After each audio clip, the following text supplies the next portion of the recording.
Welcome to the Full Court Entertainment Podcast. I'm your host Sheldon Moore. That's my co-host Charles Jackson. How you doing, my guy? I'm doing all right, man. NBA All Star Weekend's over with. I can't wait to hear what you got to say about it. Hey, hey, man. I got some stuff to say about it, but man, life's okay. I got my White Sox hat. I got my Chicago Bears cup. Well, shit, they might not Throw be the that shit Chicago away. Bears no more. Throw that shit away. You ain't no Bears fan. First, no, brother. This is definitely one of my favorite cups. It's like one of them coffee cups. But should I throw it away though? Because it's like Yeah, you the not a Bears fan. aren't going to be in Chicago. They're going to be in freaking Gary, Indiana. Gary, Indiana. I I mean, look like Loki, I it won't be going ain't no that Bears. far though. It's not that far.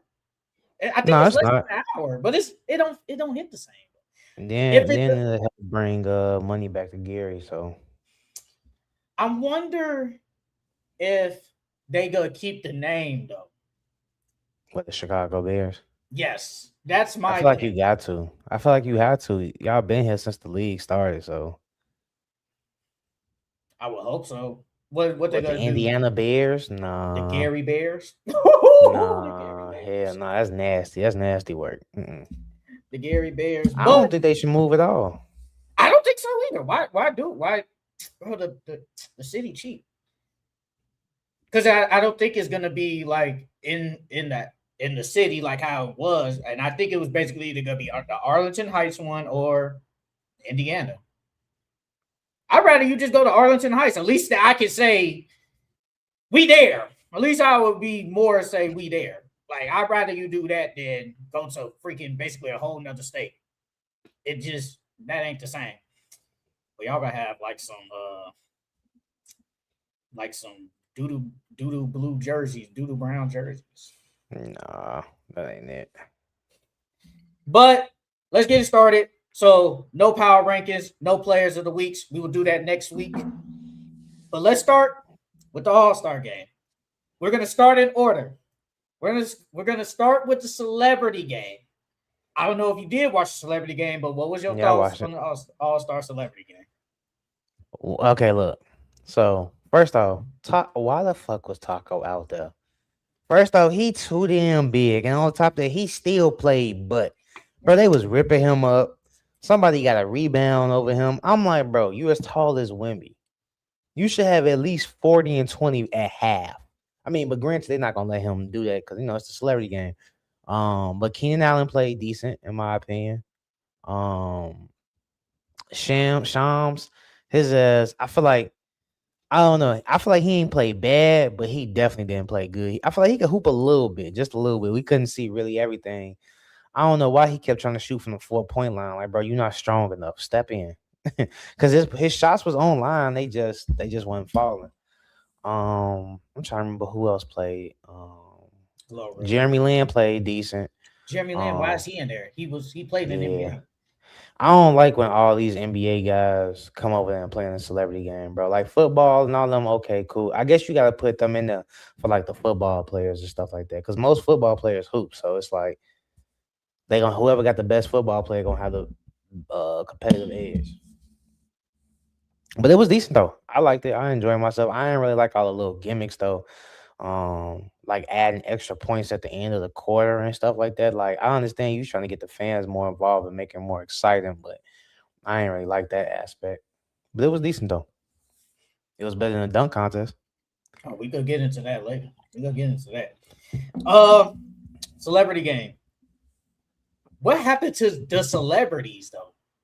What That's true. happened? That I want the celebrities. Like I get it. Every celebrity ain't gonna come to the game every year. But like Not every celebrity hoop either. I know that, but I'm saying like, where's the Quavos, the Chris Browns, the Kevin Harts? Like we need some legit celebrities. Like Yeah. nothing against the football players. It is what it is. And like you said, first thing you said, Taco Fall. Why are we getting NBA players? Like, I don't get that. That defeats the purpose. Like, why is Jeremy Lin in there? Like, if Jeremy Lin probably played like for real, He probably would have won MVP. I just wanted to go back to like legit celebrities instead of getting these NBA players, like or celebrities that we know of. Like we know Keegan Michael Key, we know them, we know Glorilla, but then Hey, like Glow was boo boo.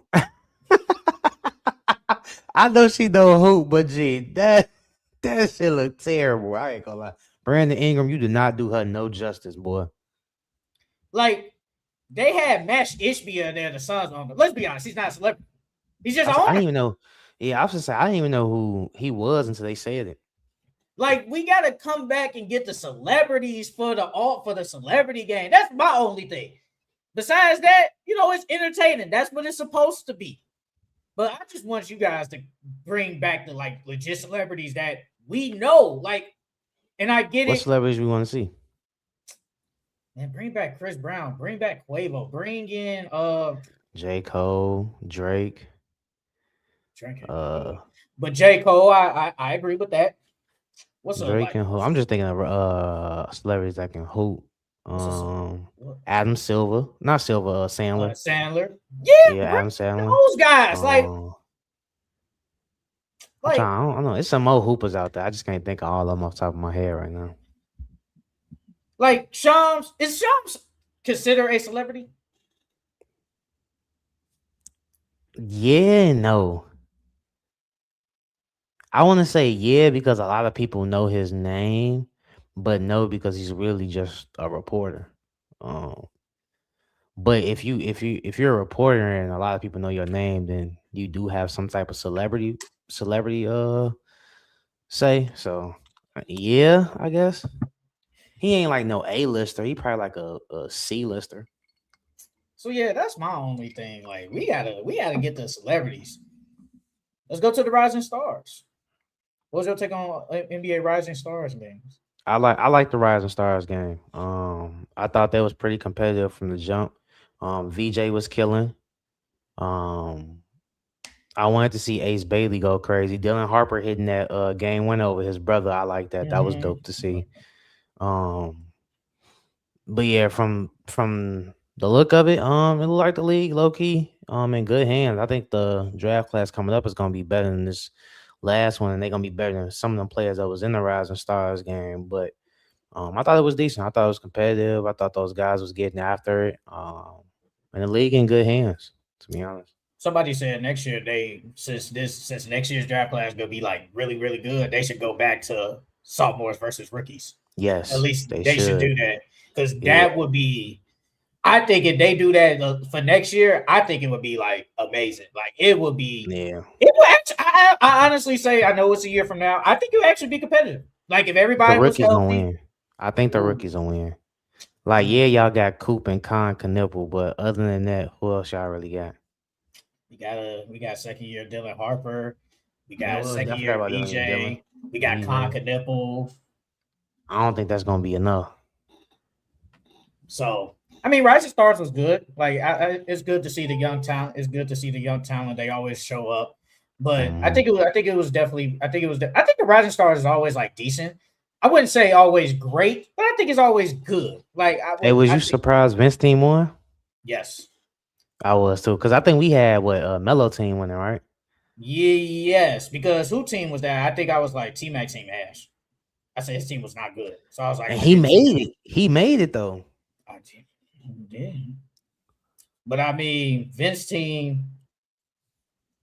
VJ, Derek Queen, Keyshawn, Montes, Igor, Cedric Howard, Jalen Wells, Carter Bryant. We'll get into That that team later. when like they ain't got the names. It ain't sound like they was gonna win. I ain't gonna lie. It did. And then a lot of them didn't play because of injuries. Obviously, Cooper has a knee injury, so he didn't play. A lot of them didn't play. So it wasn't that bad. I thought it was decent. But, Rising Star is always good. Let's start with the Shooting Stars. Let's start there. Mhm. What's your take on the Shooting Stars? Team Knicks Uh, won. Team Knicks won. I felt like it was just one of them things where it's like uh a placeholder, or like people like you at the crib and you gonna scroll on your phone, you got something playing in the background, so it's like it was like a background show, a background music. I thought it was okay. The best part was Drewski throwing that pass out of bounds. Um, but I like it was okay. It was okay. Um, I'm surprised Team Knicks won. What's his name? I think Allen Houston. They brought Allen Houston, right? Yes. He saved them low key. Him and Cat done with them half court shots, and then Allen Houston really wasn't missing. Um, but it was okay. I already. It's like it was just one of them things. Like it's just there.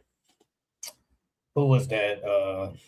Ron Harper, senior. He missed that wide open. Like, oh my god. Boy, I know they was Right there. trolling his ass in the car. Right there, bro. Wide open layup, bro. Because they took away the skills challenge, but then you come back with the shooting stars. In my head, I said, It's better than the skills challenge, though. I'd rather see that than the skills challenge. Chris Paul ruined it. Him and Him and Wemby, Wemby. Yeah. they ruined it because they didn't take it serious. When they showed that video again, I saw it, like I think it was on Twitter. Bro, I'm like, yeah, y'all ain't serious, bro. Y'all ain't serious. But I mean, I think I picked Team Knicks. I think Team All Star with Scotty, Chet Holmgren, and Richard Hamilton. Oh my god, They played bad. Yeah, they played bad. So bad. It was bad. It was freaking bad. Only one that was hitting something was Rip. Scotty can't shoot. We'll talk about Scotty. 3-point contest was really good. The 3-point contest was really good. I told you my boy Dame was going to win. You did. You said Dame. What nigga Dame won? Yeah. It's crazy. Ain't hooped in basically almost a year. Yep. God Knipple, he was killing in the beginning. He was. He surprised me. I thought he was gonna start off slow and end strong. Devin Booker, I know he pissed. I know he's looking at us like, bro, I just sold. He corner 79. Last 3. Oh my god. He missed the last 3 money balls, bro. I know he's sick, bro. He said he was sick. He said he was sick. But the fact that Dane came out there and it's like, bro, that's the one thing Dane can do is shoot. Next year, though. Next year gonna be busting. Hey, because they showed that Curry, Clay, Dame, Book. And you gotta bring Khan back. Khan, okay, that's cool. How many is in there? 8. I think it's usually 8. And that's 6, so we need 2 more. No, that's 5. Because you said Steph, Luka, Clay. Oh, Luka? Dame. Not Luka, Steph, Dame, Clay. Book, Clay. That's 4, and then Khan will be 5. So you need 3 more. You need 3 more. Take the 3 highest shooters with the highest percentage. Whoever in the top 5 or top 10. Bobby Portis shoot 45%. He was in there. Hey, he actually shot the ball decent. He did better than what I thought he was. Can we bring in Duncan Robinson? You could. Low key. Could bring Luke Kennard. Yeah. Luke Kennard shoot pretty good this year. Yeah, he is, but last person. Ooh. Bring MPJ. That's a good one. Bring MPJ. Hey, that might be one of the best 3-point contests ever. I still think it's gonna come down to Dame. Dame will have. I think he'll have the most ever because he got 3, so he'll have 4 if he wins next year. I think. Do Steph got 3? No, Steph only got 2. Steph got 2. Yeah. But hey, next year could be good. But hey, congratulations to Dame. He was out there killing. I did not pick. I forgot who did I pick. Who did I pick? I actually, when I was editing the video, I actually didn't pick nobody. I didn't pick anybody, but I think you picked Dame and Reg pick. I actually don't know who you picked. Let me see. Francisco was just both of us and other friends hanging out on the mall near my house, and we eat Chinese food. Okay. All right, man. Let's get to the dunk contest. What was your thoughts on the NBA dunk contest? Ass. That's a straight ass. I feel like the best dunker out of them was Bryant. Carter Bryant. But he missed his dunk at the end to win. Like the dude from the Heat that won, I didn't even know who that was. Keyshawn Johnson. He played for Yeah, Arizona. He played for like Arizona. that whole thing. Jackson Hayes, Oh my god. terrible. Jace Richardson had a chance, but Almost he died. yeah almost died on the court, bro. When I seen his head smack the court, I said, "Oh yeah, he's gonna be in concussion protocol for sure, Hey, if it for weren't for that sure." throw, Yeah, if his he head would have been busted wide open, boy, because he hit it hard. He hit the floor so hard. zero. I just Mhm. like at this point, bro. Look, no stars don't want to do it, and I honestly think it is because like social media. Like I really do believe it's because of social media. I feel like if you out there lose to hypothetically Austin Reeves, and it's like, how can you lose to Austin Reeves? And then we go back 6 years later, such and such lost to Austin Reeves in a dunk contest, bro. They do not want that. They do not want that, bro. And they don't get nothing out of it, bro. And it's like Jace Richardson damn near almost died. Jackson Hayes did the most basic dunk ever. And it's like, come on, man. Like, You we saw Mac gotta do McClung that. dunks? He would have won easily. Yes, he would have won. He would have won Yes, easily. And it would have been close either. All those yeah, was 50s, bro. yes. It's like he should have won. He should have went back in there and would have won 4 straight.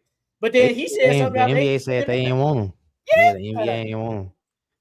And they said some people weren't gonna do it because they said they weren't gonna join if you was gonna join. They was scared. Soft. Keyshawn Johnson, every time he dunked, he danced. And I'm like, everybody was like, man, he's just glad to be there. He's just glad to be there. He's just glad to be there. Because it's Ain't like he nothing did wrong it with that every though. time he dunked. He did Ain't every nothing dunk wrong he with that. did. He was dancing. Carter Bryant, I think Carter Bryant had like the best ups, but he wasn't finishing it. And then his last dunk, like you said, he didn't even get the dunk off really. And then he was talking to Vince Carter like, nigga, the time. What are you doing? I'm like, come on, man. Like, we gotta do better. We got to do better. Just integrate the 1v1, Jay. Yeah, you saw they They just talking got about that. Jay, because we gotta talk about the unrivaled shit later. But looking at what the unrivaled did, bro, like the 1v1 is where it's at now, bro. Like, and then on top of that, 1v1 YouTube basketball is getting big now, so a lot of basketball fans are watching that.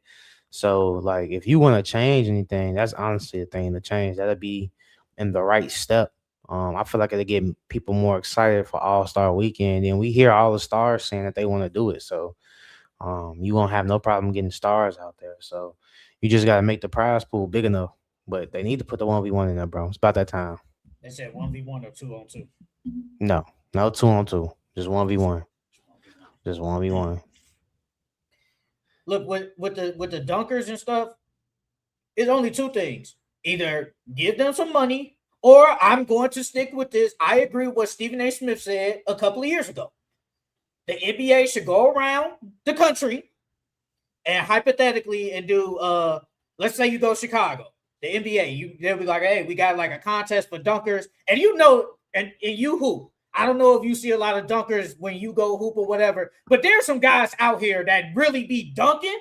So it goes to say Chicago, San Francisco, somewhere, and be like, hold out some tryouts and get probably the best person. Go all around country, get your best 4 dunkers out of all the countries, and be like, okay, we'll get this guy from San Francisco. We'll get this guy from Chicago. We'll get this guy from Orlando or something. And then bring them to the dunk contest, bro, because they will show out. I guarantee you they'll show out. I agree with that idea because the stars aren't going to do it. And the thing is, some of these stars aren't really dunkers, but they ain't creative dunkers. Like LeBron isn't a creative dunker. He's just a power dunker. And I don't think Ant is a creative dunker. You heard what Rich Paul said about that? What did he say? I actually don't know. What did he say? He was saying that the reason why LeBron didn't do a dunk contest was like at first when he first got in the league, he was gonna do it, and then he ended up catching like 2 injuries back to back. And then after that, he was like, you know what, forget it, I ain't even gonna do it. So, I think he said he had like an ankle injury one year, and then the next year was something else. But after those 2 injuries back to back, he was like, nah, I ain't gonna do it, forget it. But he said he planned on doing it. You believe that? Yeah, I honestly do, because LeBron was trying to match, not match MJ, but like He's basically trying to do everything MJ can do, I can do better, basically. So I think that he wanted to do a dunk contest and win because now he got that same accolade that MJ has. So I was like, I just agree with what Stephen A. Smith said a couple of years ago. But I think it's like it's the NBA it's the all-star like dunk contest. So you need the stars.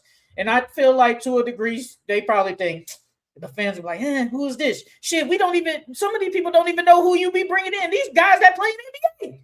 So what's the difference? What's the difference from getting somebody off the street? What is the difference? Because I guarantee you, them guys will put on a show, especially a national audience. They'll put on a show. So I would say go out there, bring in some dunkers around the country, and let them dunk. Stop bringing in these NBA players. Like, it's just like, here, brother. Come on, man. We can't find nobody here, bro. It's like when you about to pick up somebody that you look around and be like, damn, brother, yeah, come on. Like, you can't find nobody, bro. Like Keyshawn Johnson, Jace Richardson, Jackson Hayes. It's like, come on, man. We almost got a person die. We saw regular basic dunks. I forgot the white guy name, but he was saying like start forcing them to do it. So like where they pick however many they pick and you have to do it. I don't like that. Dictatorship. You can't do that. Can't force me to do something I don't want to do. Can't. Like, you not gonna force me to do that. If I want to do it, I'll do it. No, we're not gonna do that. No. I'm not saying you. I disagree with whoever said it. Like, no, I'm not doing that. Let's end it all with the All-Star game. Actually was really good. Yeah, it was. The All-Star game was Besides the last game. Good. Last game, yeah, it was bad. But the first three games, I give Adam Silver his credit. They was you start off. It's literally the same thing like last year, though. Yeah, it kind of was. It kind of was the same thing. But it was better, though. It was definitely better. Like, they actually competed.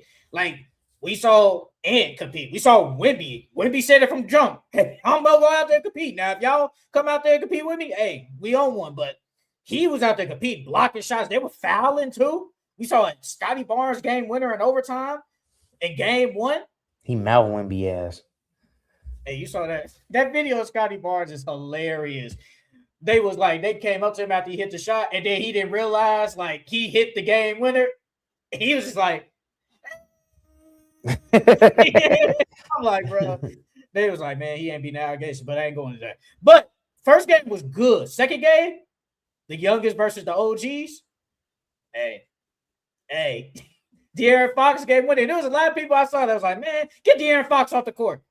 Game winner. Hit that game winner, yeah. Game winner. That was good games, man. I give Adam Silver his credit. And then that third game, Kawhi Leonard. Wow. Man. If they didn't lose, G, he would have won MVP. Oh, yeah. He would have won MVP for sure. Oh, yeah. 31. I think he had 31 of the 48 points. But if you think about it, though, like the OGs, they played 3 games back to back to back. So it's like they were tired because, man, they got blown out. Game 4, they got blown out. I low-key like that, though. They should do the old heads versus the young guys versus the Euros. I like that little concept right there. I think they did that on purpose, though. I think they did that on purpose. Let me read this. Bro, the other message didn't say. I was saying that you appeared, I guess, in a dream the other day, and that was what we were doing. So we was in a dream eating Chinese food. Damn, Francisco having freaky dreams about you, boy. I don't even know who we're talking about, though. We go to the 2027 dunk contest. Me, Sheldon, CJ, and Reg. We go do better than Jackson, man. Oh, for sure. For sure. I can't even touch rim and I'm still going to do better than him. Bro, Jackson Hayes did. I don't know what was he trying to do, like a jump from the free throw line or something? Or yes, and he was nowhere near the free throw line. But no, though, All-Star game, definitely, like, it's definitely one of the best ones. Definitely, it's one of the best ones of the 2020s. It's probably one of the best ones in a minute. No, it like last probably like 3-4 years. Oh yeah, easily. It's definitely one of the best ones. Like it was good. Like you said, outside the last game, when the youngest was just they just took control of the game. It was good. Kawhi, like we just saw Kawhi Leonard masterclass. We saw 2-game winners. It's like you can't beat that. Like they were actually open. And Ed was one MVP, man. He won Finals MVP. Hey, I don't know if you noticed, but they was defaulting to Cade. Like usually in the All Star game, everybody, they do their own thing or try to go do their own thing. But Cade was like the point guard of that team. To me, that showed a lot. That showed me that they respect him a lot and they respect his game and his talent. And Was it credit to me how or good he is. was it me or I feel like K had like hella blocks. I feel like he was blocking everybody shit. Low key. I feel like he was blocking everything. Yeah, But he now they're played like good. Adam Silver, I give you an A+. I give you an A+ for All-Star. Like for all well, not in The totality, but game. the All-Star game, I give you A+. If I Mm, had to grade the whole All-Star weekend, I give it a B minus. I give it a B minus. hmm Like it was good. It Take away wasn't the no dunk contest. C, but it was better than a C, but it wasn't no A or no high Like as B. it was good. People talk about man, just scrap the dunk contest, bro. I'm like, they not good. Yep. It's So about you that really think they time. should just take it away? Just take the Yeah, just take it away, or should they bro. just lead that off? Nah, take it away. Oh wow. Take it away. Francisco, you think they should take away the dunk contest? Or anybody in the chat, you think they take away the dunk contest? And shout out to the 8 people in the chat. So before we go into our grading teams at the All-Star break, we're gonna do our takeaways. Let's start with the elephant in the room. We can talk about Kevin Durant's burner. We saw all the stuff he said.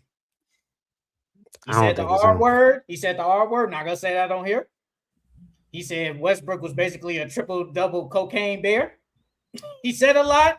He basically said Devin Booker was a dictator. He said if you don't pass the ball to Steph, you getting cut. He said a lot of stuff about his teammates. What was your thoughts on Kevin Durant's burner account? Do you actually think that's him? No, I don't think it's him, Jay. I don't think it's him. One, because I went through some of the tweets and like I feel like if you got a burner account, you gonna use it to like uplift yourself. You know what I mean? I talk good on yourself, but he really wasn't doing that. And then why KD knows how the internet works. So why would he openly create a group chat and basically tell them that it's him? He knows somebody from that group chat is gonna eventually screenshot and put that online. So, and it's like you already got caught with a burner account once. You're not stupid enough to get caught again. So I don't really think that's KD. I don't really think KD's smarter than that, bro. I don't think that's KD. I think that's somebody trolling. But yeah, that some of the stuff they were saying was wild though. They Hey, talking about Jabari don't know the plays. Man, what was the one about Alperen Şengün? I'm trying to find the messages, bro. He he said, can't defend or shoot or something like that. "Oh yeah, they was going in." They said, he talked to well, I don't know if it's him about Kyrie Irving. Mm. The Westbrook one is crazy. What a triple-double cocaine bear. That's crazy. That is actually crazy. He said Devin Booker is a dictator. He said when the Suns win, it's Devin Booker team, but when we lose, it's my This is my team. team. Yeah, I'm like, yeah. I mean, it's kind of how people do it, though. That is kind of how people do it. Then he said, if you don't pass the ball to Steph, you get cut. A la Jonathan Hold Kaminga. on. I thought the whole point of having a burner account was not to let people know it was you. But did he So let why? them know it was him, though? If that is him, allegedly. That's what I'm saying. Like that's why I don't think it's him. The whole like the only reason why people found out about that first burner account on accident. Gee, I forgot how. I think he ended up tweaking, saying something. But for the most part, you didn't know that was KD's burner account.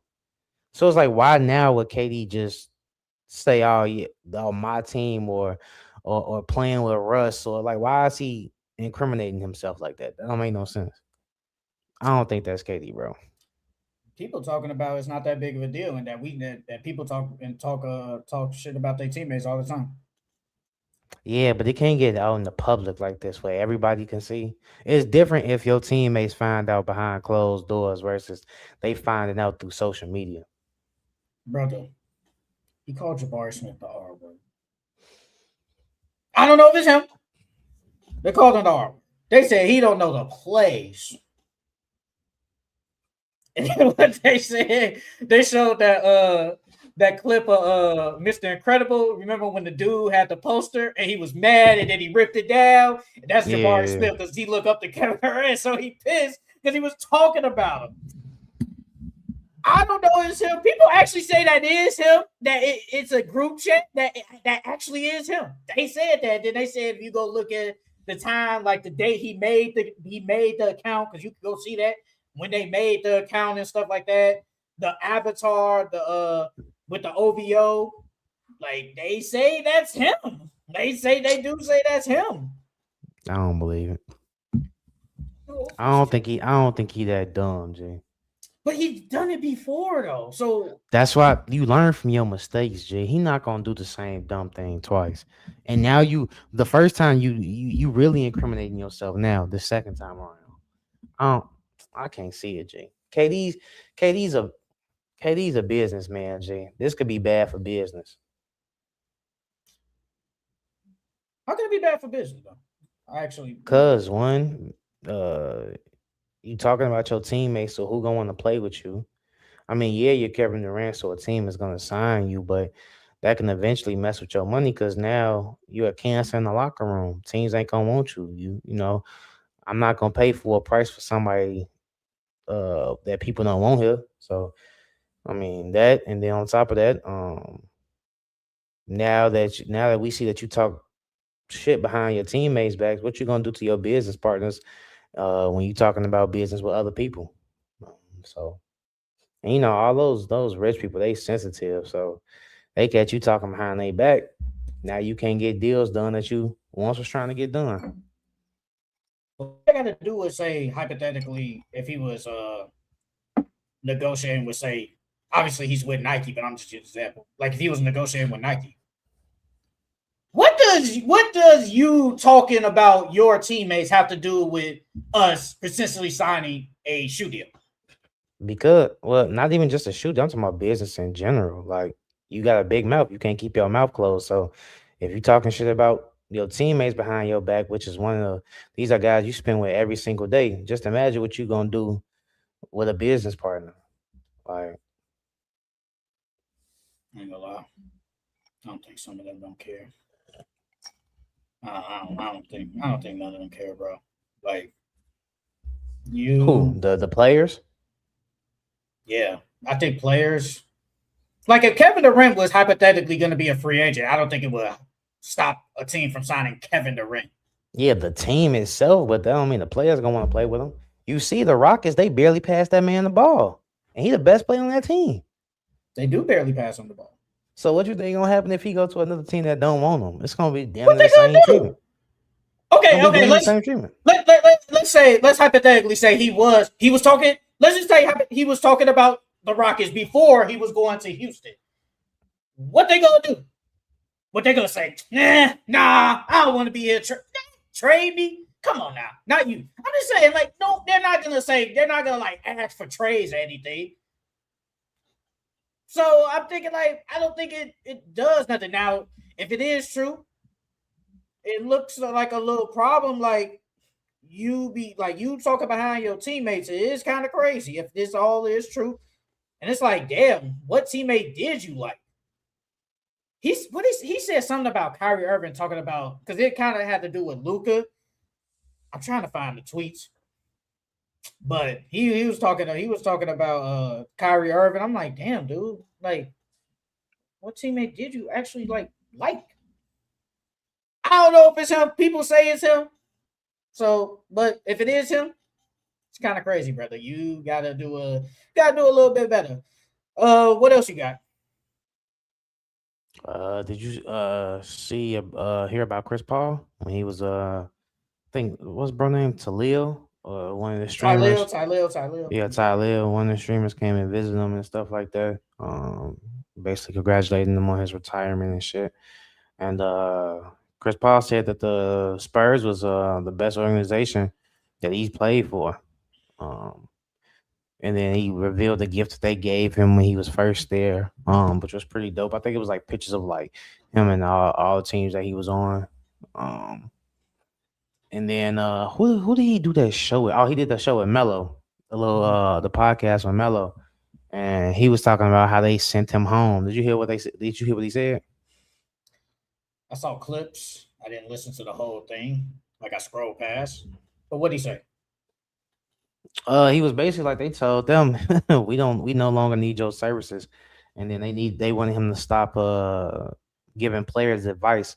And I'm like, what type of organization is that? If Chris Paul can sit here and help the younger guys on this team get better, or if he sees something that they don't see out there on the court, what you mean he can't give them advice to help them win? Like that was kind of crazy to me. See, that thing, I need context because it's like if it like you said, if it's just giving advice to say younger players or say, hey, Kawhi, you gotta get over to the right or yada yada. Okay, that's cool. That shouldn't be a problem. But if how people were saying, like, hey, he was over there saying, like, Kawhi, you gotta do this, this, and this, I still wouldn't release him. Like, I'm not doing that, but it's like, okay, Chris Paul, we gotta tone it down a little bit, but I'm not gonna release you over that, especially when I know this your last year and I know you this farewell tour. Like they robbed him of a farewell tour. They really did. Shit, Donovan Mitchell said uh that him ending his career like this is BS. He was like, when you got a guy like Chris Paul, you supposed to treat him with a level of respect and hold him to a different level than other players, which is true. Which is definitely true. Chris Paul deserved the farewell tour. Chris Paul deserved to get his flowers. Chris Paul deserves to be on the team right now and in his NBA career how he wants. Yeah, So they did that man bogus for sure. They did. It got to be Kawhi or somebody. So it had to either be Kawhi or James Harden that didn't like him and that told management he got to go. That's the only thing I can think of, G. Because why would you? Well, you know Chris Paul. Chris Paul helped y'all organization in the past. You know what type of player Chris Paul is. You know what type of leader he is. You know he can help benefit a team. So why send him home unless somebody in that organization or one of the players, either James or Kawhi, said he got to go. I saw the one clip I saw was when he asked Lawrence Frank, hey, can he talk to Ty Lue? And then he said, nah, you can't. And I'm thinking in my head, I'm like, brother, you the boss of him. How can you not how can you not tell Ty Lue to have a talk, have at least a sit down with Chris Paul? Like, come on now, be serious. Like, no, y'all kind of did him bogus, and I agree. Chris Paul should be on something. I don't know where, but he should be on this team. At least until the end of the season, not in the middle of the season. Bro, he didn't even play half a season. He didn't play half a season. Y'all did that man bogus. And we know he gonna go down as one of the best point guards ever, but this is worse than this is worse than some of these players who just like they just remove you from the NBA. And it's like, yeah, I just know I'm not there. Like, nobody wants to sign you, whatever. They literally just kicked you out, basically. They literally kicked you out. Mm-hmm. And it shouldn't have been like that. It shouldn't have been like that, bro. That's bogus. And, congratulations to Chris Paul on a great career. I wish it definitely would have ended better, but we know what it is. And the Clippers said they still going to retire his jersey. I mean, they should. If you're Chris Paul, do you still want your jersey retired from him? Hell yeah. Okay. I'm just asking. Some people different. They might say F you. I want my jersey retired in Charlotte and then for the Hornets. And then New Orleans. Well, yeah, the New Orleans. It's really New Orleans. So yeah, but they was the Hornets. They weren't the Pelicans though. But it's still New Orleans though. It's just a different name. It's still a different name though. No, but he played for the Hornets. The Hornets. I know, but it's still New Orleans. Now, if he played for the Hornets, you have to retire his jersey as a Hornet. Oh, you talking about just the jersey, like his Charlotte, like his New Orleans Hornets jersey? His Charlotte jersey. But it's still in New Orleans though. Why would you hang it up in New Orleans if the team moved though? But majority of his years was in New Orleans, though. But they should retire his jersey in Charlotte and then with the Clippers. Hold on. Let me see something.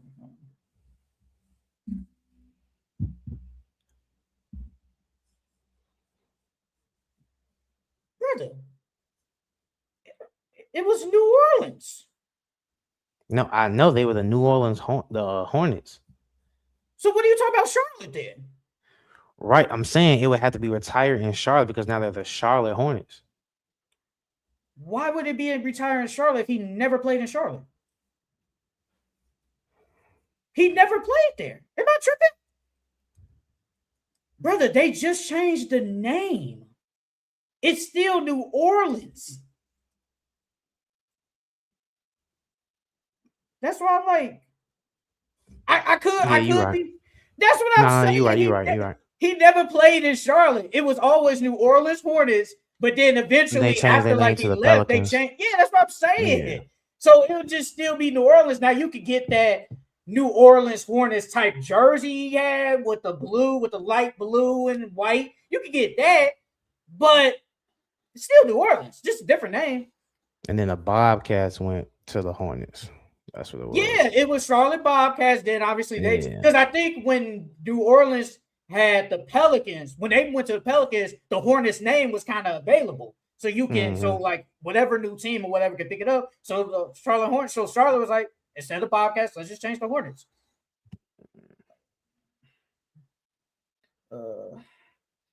Francisco, yes, they should get rid of the dunk contest. Man, that account is definitely Katie. Laugh my ass off. No, the team didn't move. The Hornets team is the Pelicans now. Yeah. Did you see that when at the All-Star the little news conference thing with Adam Silver, they was talking about taking away the draft and making the rookies be free agents? Yeah, my opinion, I don't like that. That's just me. I don't like it. I don't like that because, and I saw some people say you will still have a rookie scale though. It can't just be okay. Hypothetically, when AJ comes out, oh, we gonna pay AJ Jabonsa 5 years, $200 million. You know, you're not doing that, but it will still be the rookie scale though. But they will just be free agents. I don't like that because one, every team don't got money. Two, they would never go to the bad teams. Like they just never would. Like if this was last year, Ace would not go to the freaking Jazz. He would go somewhere that would be at least decent, but go to a team where I could play in instantly. Or some players might say, hey, I do want to be the guy. I might want to go to Brooklyn or whatever. Or I want to go to what's type of mid team where you can Chicago Bulls. You think they bust? So I wasn't even gonna say they mid. They in the play-in every year, they mid. Okay, then in the Bulls, where I would be a feature guy. So I don't like that. I feel like just keep the draft. Just keep the draft. Like we don't gotta change stuff. Just because everybody going overboard with the second, don't mean we gotta change it. Yeah, like you said, I don't like it either. Because like you said, all the top guys are just gonna go to either teams that that are mediocre that they can help win. They wouldn't go to the bad teams. So all the talent pool will be diluted. All the top teams that have all the talent instead of it being even around the field. And then on top of that, how will the weak teams get better? Because don't nobody want to go to them teams 9 times out of 10 because they have bad locations. And on top of that, they a bad team. So what players are going to go there? So in order to get players to go there, you got to go through the draft. You as the hooper of the pod, what would you do? As a player? Yeah, as a player. What would you do? If it was like that, it's a free agent, where would you go? If it was like a free agency, where would I go? Yeah, where would you go? Mind you, you're a rookie now, but where would you want to go? I would go where my position is needed, honestly. Where my position is needed and where I can get the most playing time. Because the more playing time you get, the more chances you got to make mistakes and grow and get better. I don't want to go to no team where my position is already filled and I'm either a backup or I'm not getting no tick at all. So if I would say hypothetically, if I'm AJ, I'm not going to the OKC. I'm not going there. I'm Well, not going. technically, he low key could start. I ain't gonna lie, he low I key think he could would start. start, but are you gonna be that guy? No, he's not. They got Shea And then you got J-Dub and too plus Jada. Chet. Yeah, You're not the guy, so I wouldn't want to go there.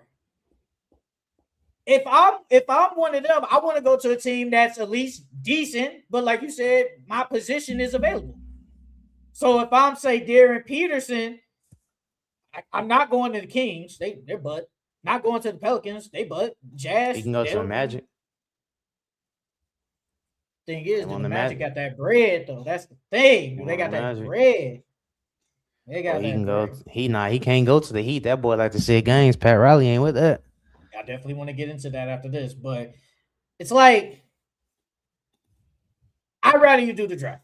Like you said, get the weak teams, and like Mark Cuban said, just embrace it. Embrace it, bro. Tanking been around forever. And you said it last week. It's just blatant now. Like, it's just blatant. But tanking been around forever. I don't know what Adam Silver can do, but bro, just let these guys just do what they gotta do, bro. Like, go through the draft, because free agency pool, it would be bad. Because it's like if it was Cooper, I don't know if he goes to the Mavericks. Mm, mm. Nah, probably not. I don't think he goes to the Mavericks. I honestly don't know where he would go. Like, Probably close to his hometown. that'd be Boston. Yeah, But he I can wouldn't see be him the on Boston. guy.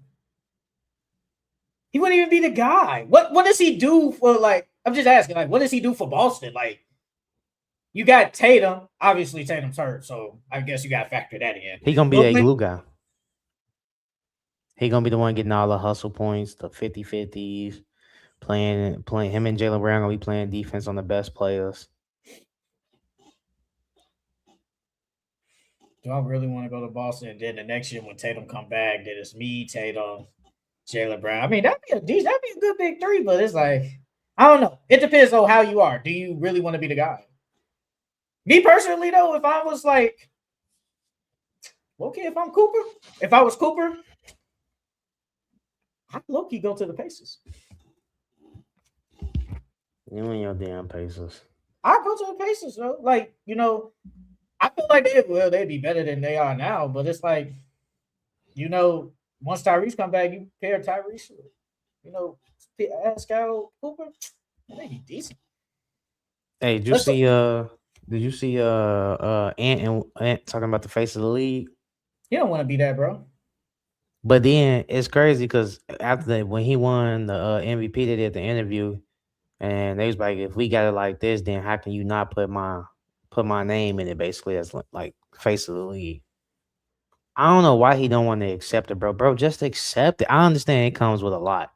It definitely does. It does. And he probably don't want to deal with that. But at the same time, it's like, bro, it's one of them things you're meant for this. Like, this is your path, my brother. Walk down it. I think he don't want what comes with that. It's like you gotta be literally like the poster child of the NBA. Like you gotta be what LeBron is. He don't want that, bro. I think because Ant is the type that I know he talk a lot on the court. Like he be saying some wild stuff in his interviews and stuff, but it looks like he's just if you watch the first season of Starting Five, he just be chilling. Like he really, really just be chilling. Like, probably go out here and there, but like be at home playing the game and stuff like that. He be chilling. He don't want that spotlight on him. He don't want Man, with great power comes great responsibility. Spider. All right. Do what you need to do. Become the face of the league. And just take over, bro. Like, man, they gonna talk good about you. They gonna talk good about you. They gonna talk bad about you, whether you the face of the league or not. It's just you being the face of the league, it's gonna be a little bit louder. And then it's like, because didn't you say you had Ant shoes? Nah, I ain't got Ant shoes. But I mean, his shoe. A lot of people say his shoe is nice. It looks nice. So it's like you got the shoe, you got the personality. You're a superstar You got on the the court. game. You Yeah. got the game. I mean, it is kind of set up for He him. relatable. He's Yeah, very he is relatable. relatable. So it is set up. He just don't want that. He wants Like to go. G, I can't relate to Wemby, bro. Oh, for real though, no I facts. can't. Who the hell can relate to a 7'6" monk? Like I can't relate to Wemby, bro. I can relate to, and then on top of that, I'm closer to Ant-Man than I am closer to Wemby. So Are you really?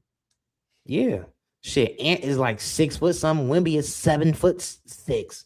Well, okay, Shit. if you going about that, yes. And then on top of that, Ant grew up how I grew up. I don't know how Wemby grew up, but I didn't grow up in no different country. I grew up in the United States. So and then Ant's black. Well, Wemby's black too, but you know how, yeah, you know how it is. You know how it is. But Wemby wants it though. He wants to be that face of the league. And I say he's the only exception. He's the only exception. Yeah. Will the NBA do it though? That's the thing. Will they do it? Yeah, I think they would. If Ant really don't want to do it and he keep acting like this, I think they would. Either that or they probably gonna try to find somebody else. But I can see them doing it with Wemby. Oh, before we move on, I do want to give like the All-Star stuff like credit on not doing that other BS they was doing last year, like 3-point and stuff like during the commercial breaks. They just kept it strictly like no halftime show. They kept it strictly hoops. And then the commercials was long, but then they showed that commercial with Wemby, like how he grew up, how he got to NBA. That's how you show. That's how you show your players like, hey, look at this guy. He came from here, here, here, and look at him now. That's what the NBA needs to do more often. But Wemby, he wants it. And I think Ant wants it. It's just he just wants to hoop. He wants to go home and hoop. He basically Kevin Durant. Go home and hoop. All he want to do is hoop. He don't want to do all that extra stuff. Like we hear about LeBron James nonstop. You think Ed want to hear his name on Twitter nonstop? Bro, his name is already ringing like that. That's only when it beat all that other stuff, though. It's like it don't even matter.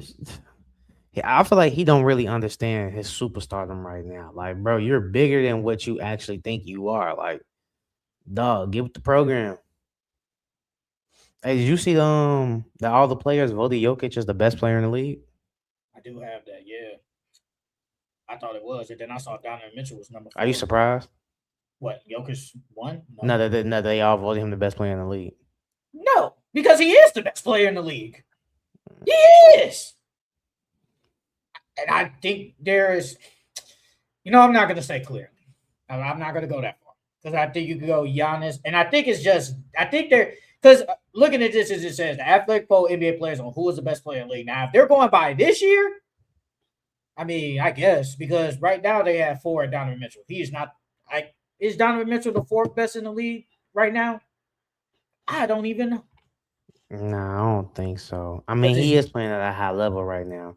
But you would have to say like Cade, Jaylen Brown, Luka, Jokic, Donovan. Like, there's some guys playing at a high level right now. But I wouldn't say he the 4th. I don't know. Because they got Jokic 1, Shea 2, Luka 3, and then Shea. Nah, I think his guy's playing better. I think he probably about 6 or 7 probably. So I'm not saying Jokic, I think, is definitely the best player in the world. He's been the best player in the world probably over the past like 3 years. Like, we're being honest. Like, I don't think no one. There's obviously the competition with a healthy Joel Embiid, whenever that is. But Luka Doncic is always right there. Giannis is always right there. Shea has become like right there with him. But it's like there's no one that's better than him. So I'm not shocked that they put him as the best player in the league. Did you see the Bleacher Report's most overrated players in the NBA? Mm-mm. All right, follow me. And I go at 10. At 10, D'Angelo Russell. Number 9, Kyle Kuzma.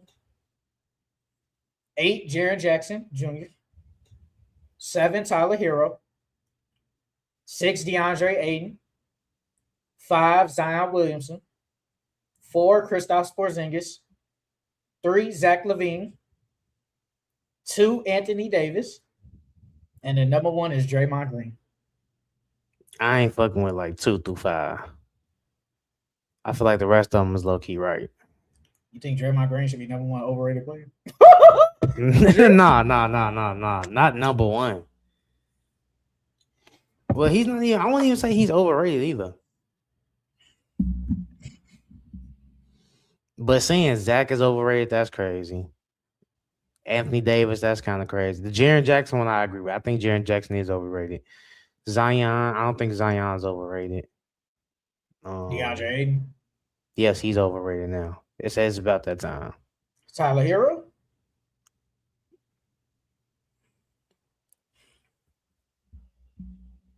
Just a little bit. A little bit. Kyle Kuzma. Yes, Kyle Kuzma is overrated. Hey, man. People can't forget Summer League Kyle Kuzma, man. We can't go forget. That's what they holding on. He was balling like that first. He was balling like that first 2 years in the league. He was good. They chose him over Brandon Ingram. I still think they would have won the ring with Brandon Ingram.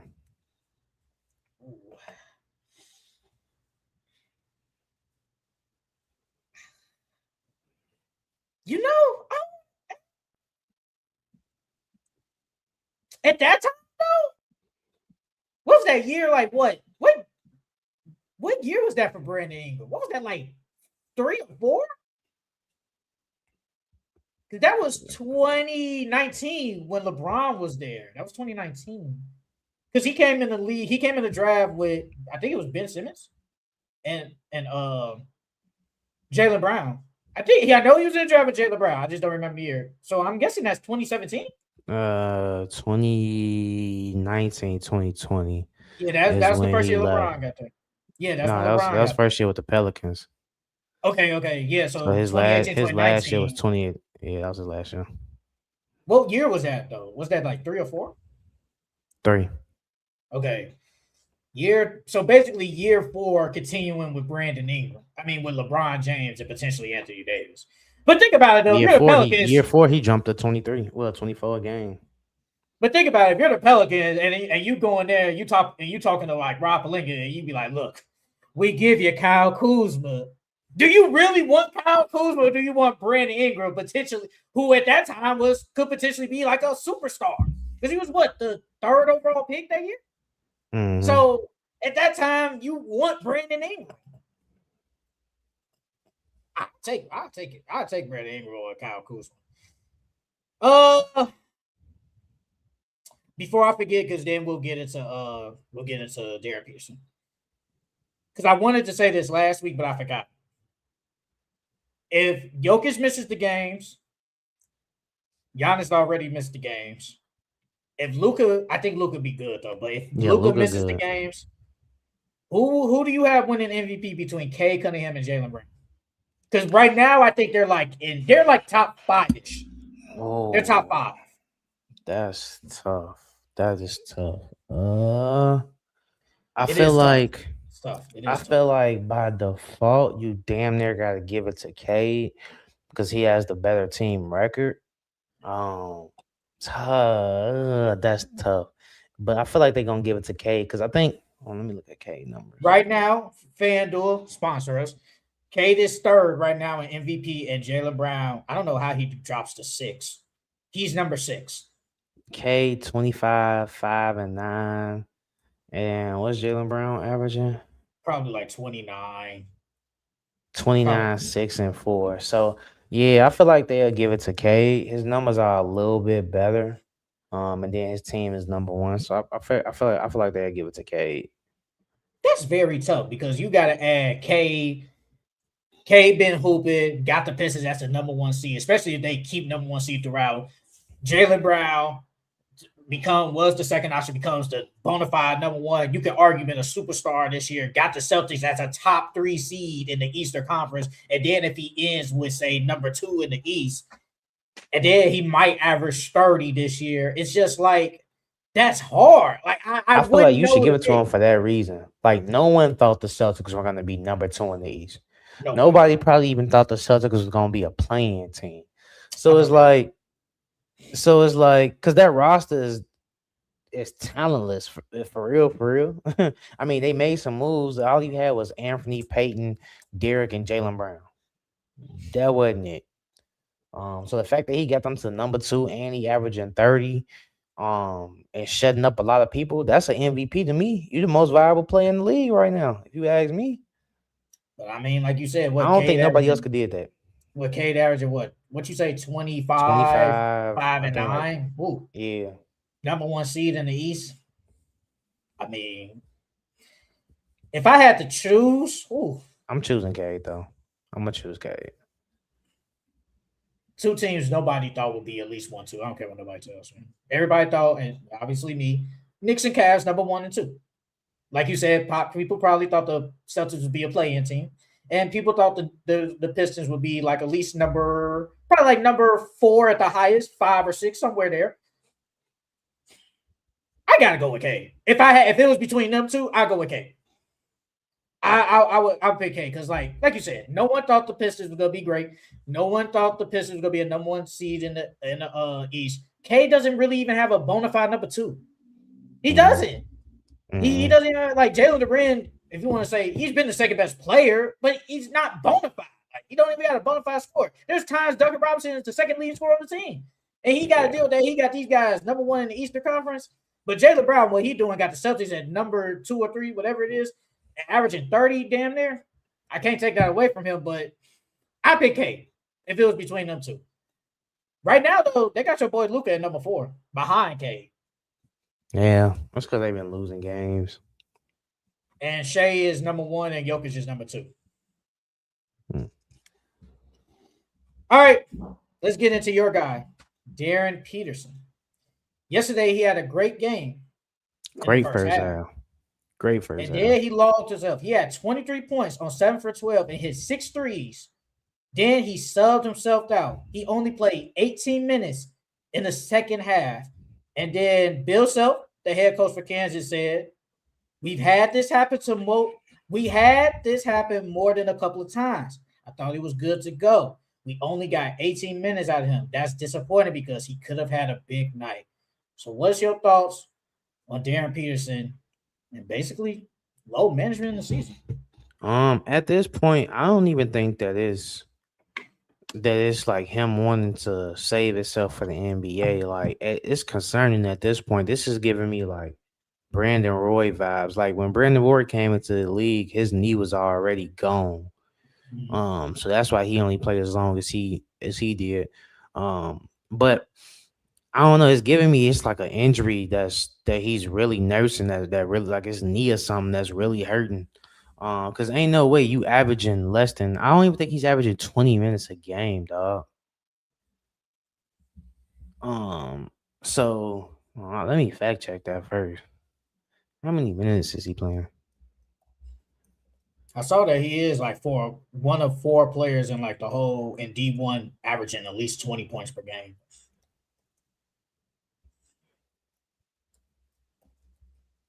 Darryn Peterson. He's averaging 26 minutes per game. It do not seem like it, dog.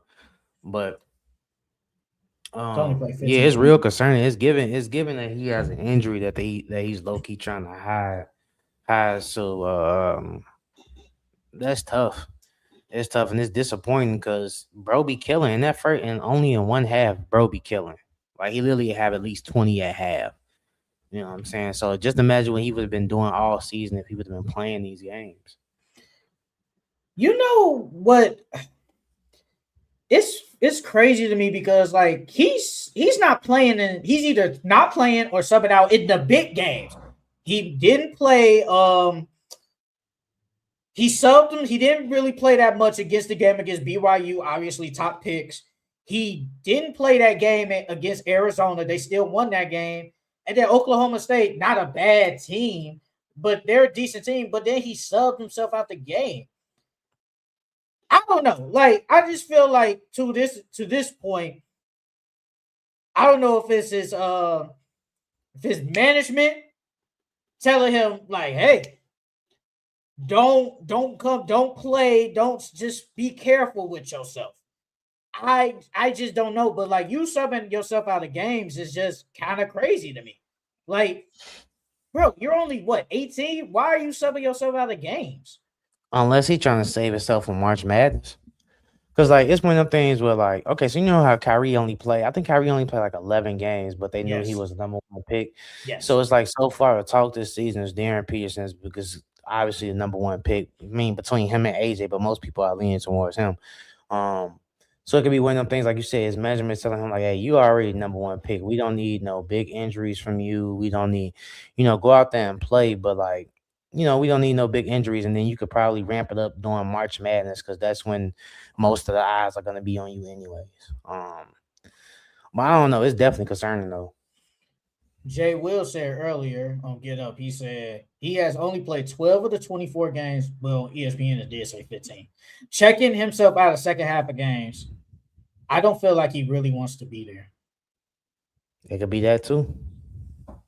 And then I think Kendrick Perkins said, now I do want to ask you, like, he said if you're like a GM, this is very concerning. And then teams, and I think Stephen A. Smith said the same thing. Teams just steer away from him.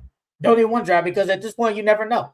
But me personally, before you go, he's too talented for you to be like, yeah, I'm not gonna take him because he do Yeah. this. Like, I feel like at that point you just gotta take the risk.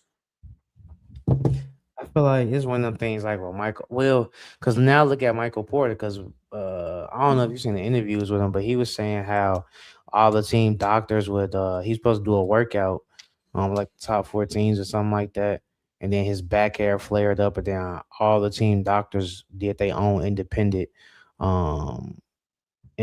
um you did on him to check out his back and stuff, and that's why he dropped so low. So it's like you said, it's too hard to pass up on that talent. But if we do our own independent physical and we find out that he got a knee injury that will never never heal or never be the same, how can you still pick him after that? Like, but it's hard because if you don't pick him and then he pan out to be something bigger than the next big thing, then it's like you look stupid for not drafting him. So it's hard. I feel like it really depends on that physical and that injury report. If he's all good and clear by the time he gets to the draft and nothing's wrong with him and he's in top top physical shape, no injuries, nothing like that, then yeah, I would not pass up on him. But if it's a scary injury history, the best ability is availability. So Yeah, Stephen A. Smith said earlier, there is no team in hell that should grab Darryn Peterson at number one. Number one cannot be trusted. Like if it's the Kings who get say number one pick, it's like, do you look at yourself? We're not a bad team. We're a bad team.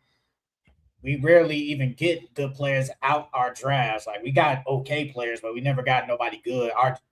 You could go back and look forever ago, like our draft picks never pan out. Do we like, be kind of taking himself out of game? Should we pass on him? If I'm the Kings, no. Like if they I go think AJ he's that guy. anyway. Oh, if you're the Kings, I thought you. Yeah, if I'm the Kings, I'll go Oh, AJ. oh, okay. So what is the best team for Darryn? Out of the lottery teams, at least. That's in the lottery. Yeah. So you got like Ooh, Pacers, Kings, Wizards, Brooklyn. I like him. I like him on the Hawks.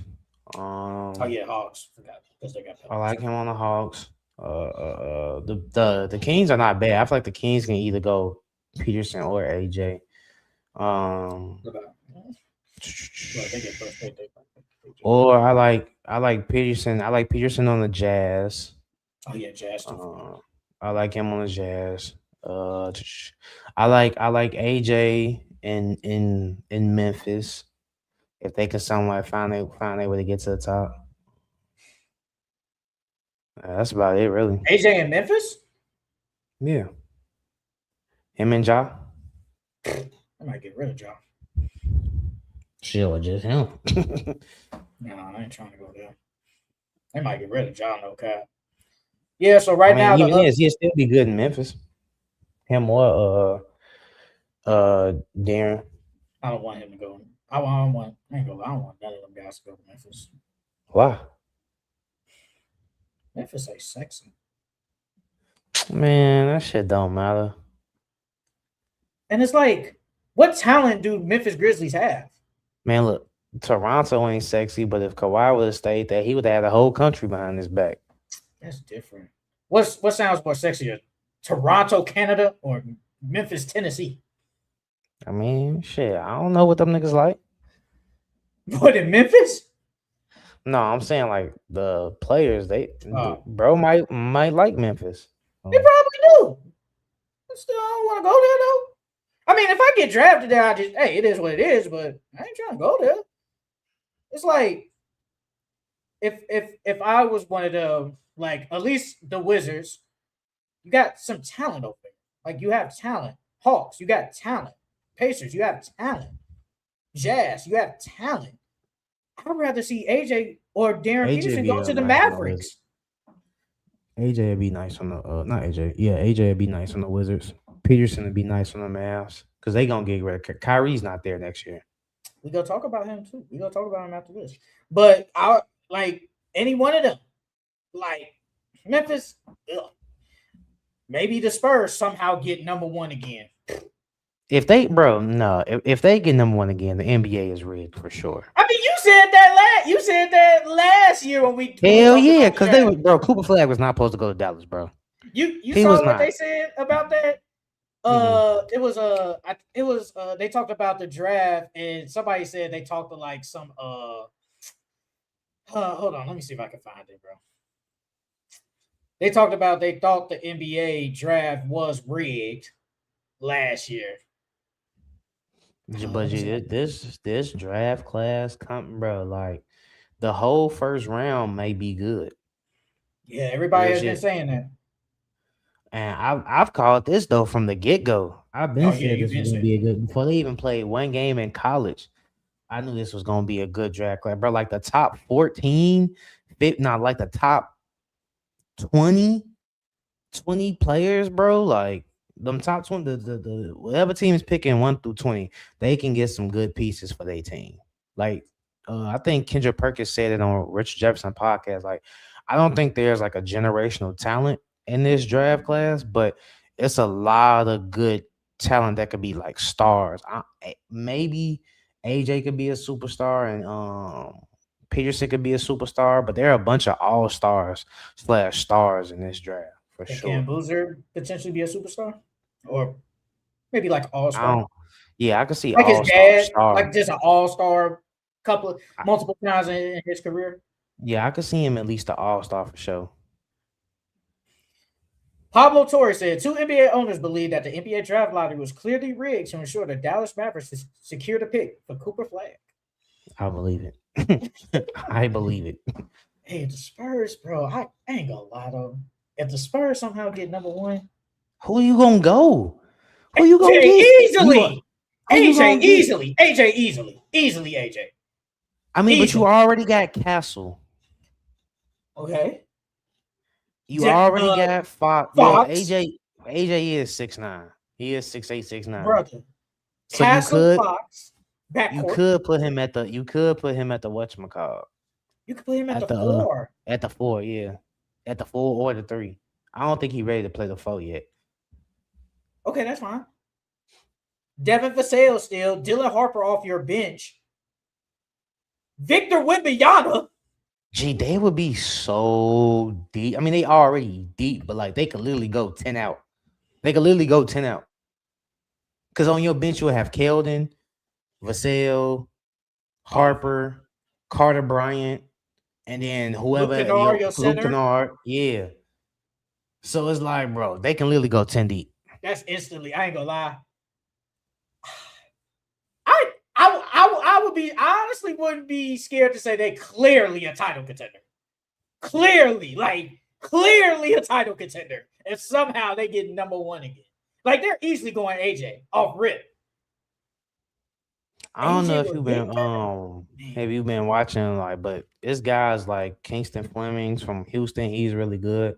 Mikael Brown from Louisville. Mikael Brown from Louisville. That boy can shoot the ball. Oh my god! And then he shoot from deep. Like he Uh, remind me of.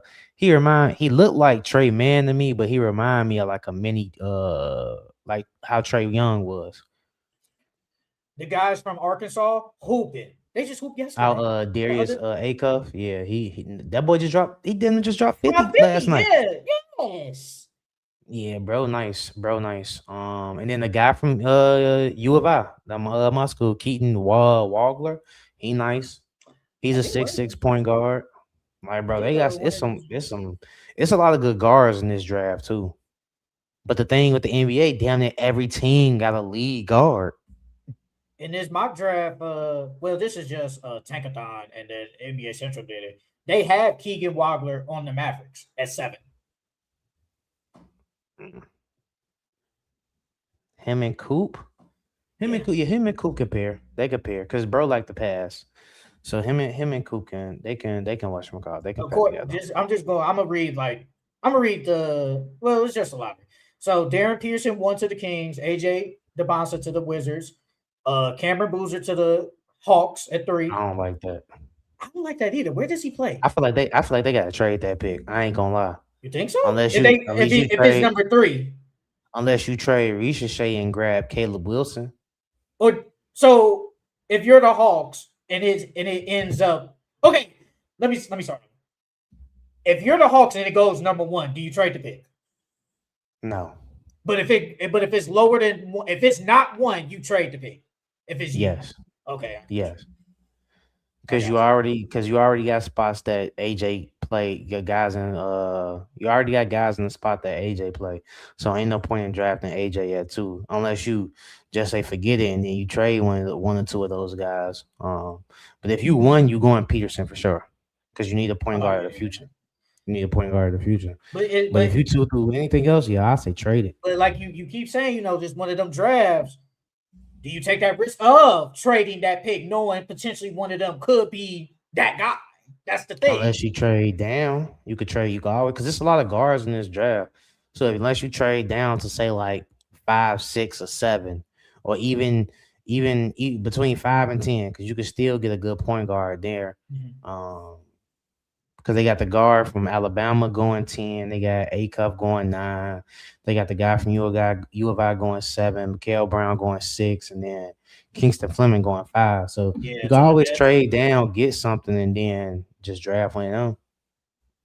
You ain't gotta totally trade it away. Caleb Wilson to the Pacers at 4. Kingston Flemings at 5 to the Nets. Mikael Brown Jr. to the Jazz at 6. Keaton Wagler at 7 to the Mavericks. Nate Ahmed to the Grizzlies at 8. Darius Acuff to the Bucks at 9. LeBron my bad, Philon to To the the Bulls Bulls. Why the at Bulls 10. getting all these damn guards? Uh, Now look, if you the Pacers, y'all don't need Caleb Wilson. Y'all already got Pascal. you think he can't play 3? Then who gonna play your 2? Because you got Aaron Naismith and Andrew Nimmer. Andrew okay. Nimmer. No, I'm just saying. Unless you put Pascal at the 3, because I think he's taller than Pascal. Well, here on here it says 6'10", 215. That's what this is. I'm just going off Oh what yeah, this he's is. small. He's smaller than Pascal though. Pascal got He, what, be like 6'9"? yeah, it's like 6'8", 6'9". But He's more he athletic like than him. 6'10". Yeah, he more athletic than him. He's more Then his athletic. wingspan longer. I Yeah, think he got like a 7-something plus wingspan. yeah. Hey, and I mean, you got Tyrese, Andrew Nimhart, slide in Andrew. I mean, slide in Caleb potentially. Rick Carlisle though, because okay, I want to ask you this. People to plug off numbers on the board. He keeps saying like he don't like the Pacers getting basically any of these top picks. He don't like it because I think because paraphrasing, I would have to go back and find a video. I think it's because like where are these guys gonna play? Nah, And he like right. how Rick Carlisle coaches, like where would these guys play? Like how would AJ be if somehow they get number 1? How would Now Darryn Peterson? AJ is the only one that I Mhm. know that he would play. He would definitely play AJ. Well, Caleb too, because I feel like Cam Caleb Boozer. defense, his defense is really good. He might not start Cam, but AJ and Caleb, I think, because it's their defense, they're big wings. They can shoot the ball. They play D. They good in transition. So it's like it fits Rick Carlisle's system. Cam Boozer, he kind of big. I'm not saying he's slow and not mobile, but he's not a really a up and down type of play. He doesn't fit the Pacers scheme. Seth Greenberg compared him to Paulo. Who? Cam Boozer. No. That's what Seth Greenberg said. That's what he said. No. He's nothing like Paulo. If he is, if you want to say he's like Paulo, he's the Aldi version of Paulo. He's not even Walmart. Let me see if I can find a clip real quick. Nah, Jay. Let me see if I can find it real quick. Paulo likes to face up and dribble. Cam Boozer don't really like to. He can dribble, but he doesn't really like to dribble like that. Yep, he said Cam Boozer is Paulo Banchero. No. I totally disagree. Let me see. He played just like his pops. You hear this? When you watch Cameron Boozer play, who do you compare him to in the NBA? Not his daddy. Paulo Banchero would do great. The poise that he plays with, the versatility of his game. I forgot. I was watching the halftime show. He compared. Who did he compare? He compared one of them. I forgot who he compared, bro. But he compared one of them freshmen to like a superstar, and they games do not match at all. I cannot remember to save my life. Oh my god! So I don't even really trust his comparisons, bro. I ain't gonna lie. Okay, last thing about college, then we'll move on to college. Jay Williams says, I had this for last week. Jay Williams says the college, and this is a you question. I'm not even going to answer this. Jay Williams says that college basketball product is better than the NBA right now. The college basketball product is better than the NBA product right now. Each night in college basketball, you're having top 15 matchups, and the best players are actually playing in the games. They competed every night. Nah. I mean, I agree to disagree with him. I disagree because I still feel like the NBA is the better product. But I do feel like college is more busting right now because literally, like he said, like all the top guys are playing against each other this year. Like ain't nobody ducking, no smoke. All the lottery players are playing each other, so you can really see who's the best or how they match up against each other. So I do like that. But I wouldn't say it's a better product than the NBA right now. And then on top of that, you got all these scandals about 28, 29, 30-year-olds coming back to play college basketball. Like, no. They told Buddy no. They said he couldn't play. From Alabama, right? Yep. They said no. Damn, what are you doing now? He just chilling at home? He's probably going to go try to play overseas somewhere. Well, let's read this, then we'll move on to Kyrie. Francisco, I feel like I'm going to keep hearing face of league debates in 2035. That's in 9 years. Jesus Christ. 30 seconds with Sydney Sweeney or 30 seconds with Isaiah Stewart. Which do you think? Sydney Sweeney for sure. 30 seconds. More than 30 seconds. That's at least like 7 to 10 strokes. I can last that long. That's crazy. I can definitely last that long. Tyler Hero, Zach LaVine. Night version. Don't forget Mason Plumdog, millionaire is a Spur now. He did sign. He surely is. He did sign. That was a decent pickup for him. Black Road, my guy. He can shoot the three, and does he know how to play without the ball in his hands? I'm talking about Cam Thomas. Boozer. I think he's talking about Cam Boozer. Oh, Boozer. Yeah, Boozer can hit the three. He not no sharpshooter. Like if he was in the NBA, I don't think he's shooting 40%. He probably shooting like sub 30, like 35, 33% or some shit like that. Like he could hit it. He needs to work on it for sure.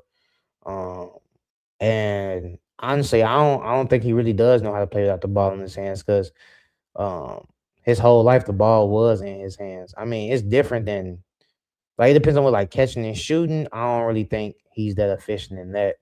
Because most of his playing career, he's been getting the ball on the block, and the ball has always been in his hands, damn near every possession. So when you go to the NBA, it ain't gonna be like that for real. So, I think he can play off the ball a little bit, but that's not his expertise. He had to work on that in the off season.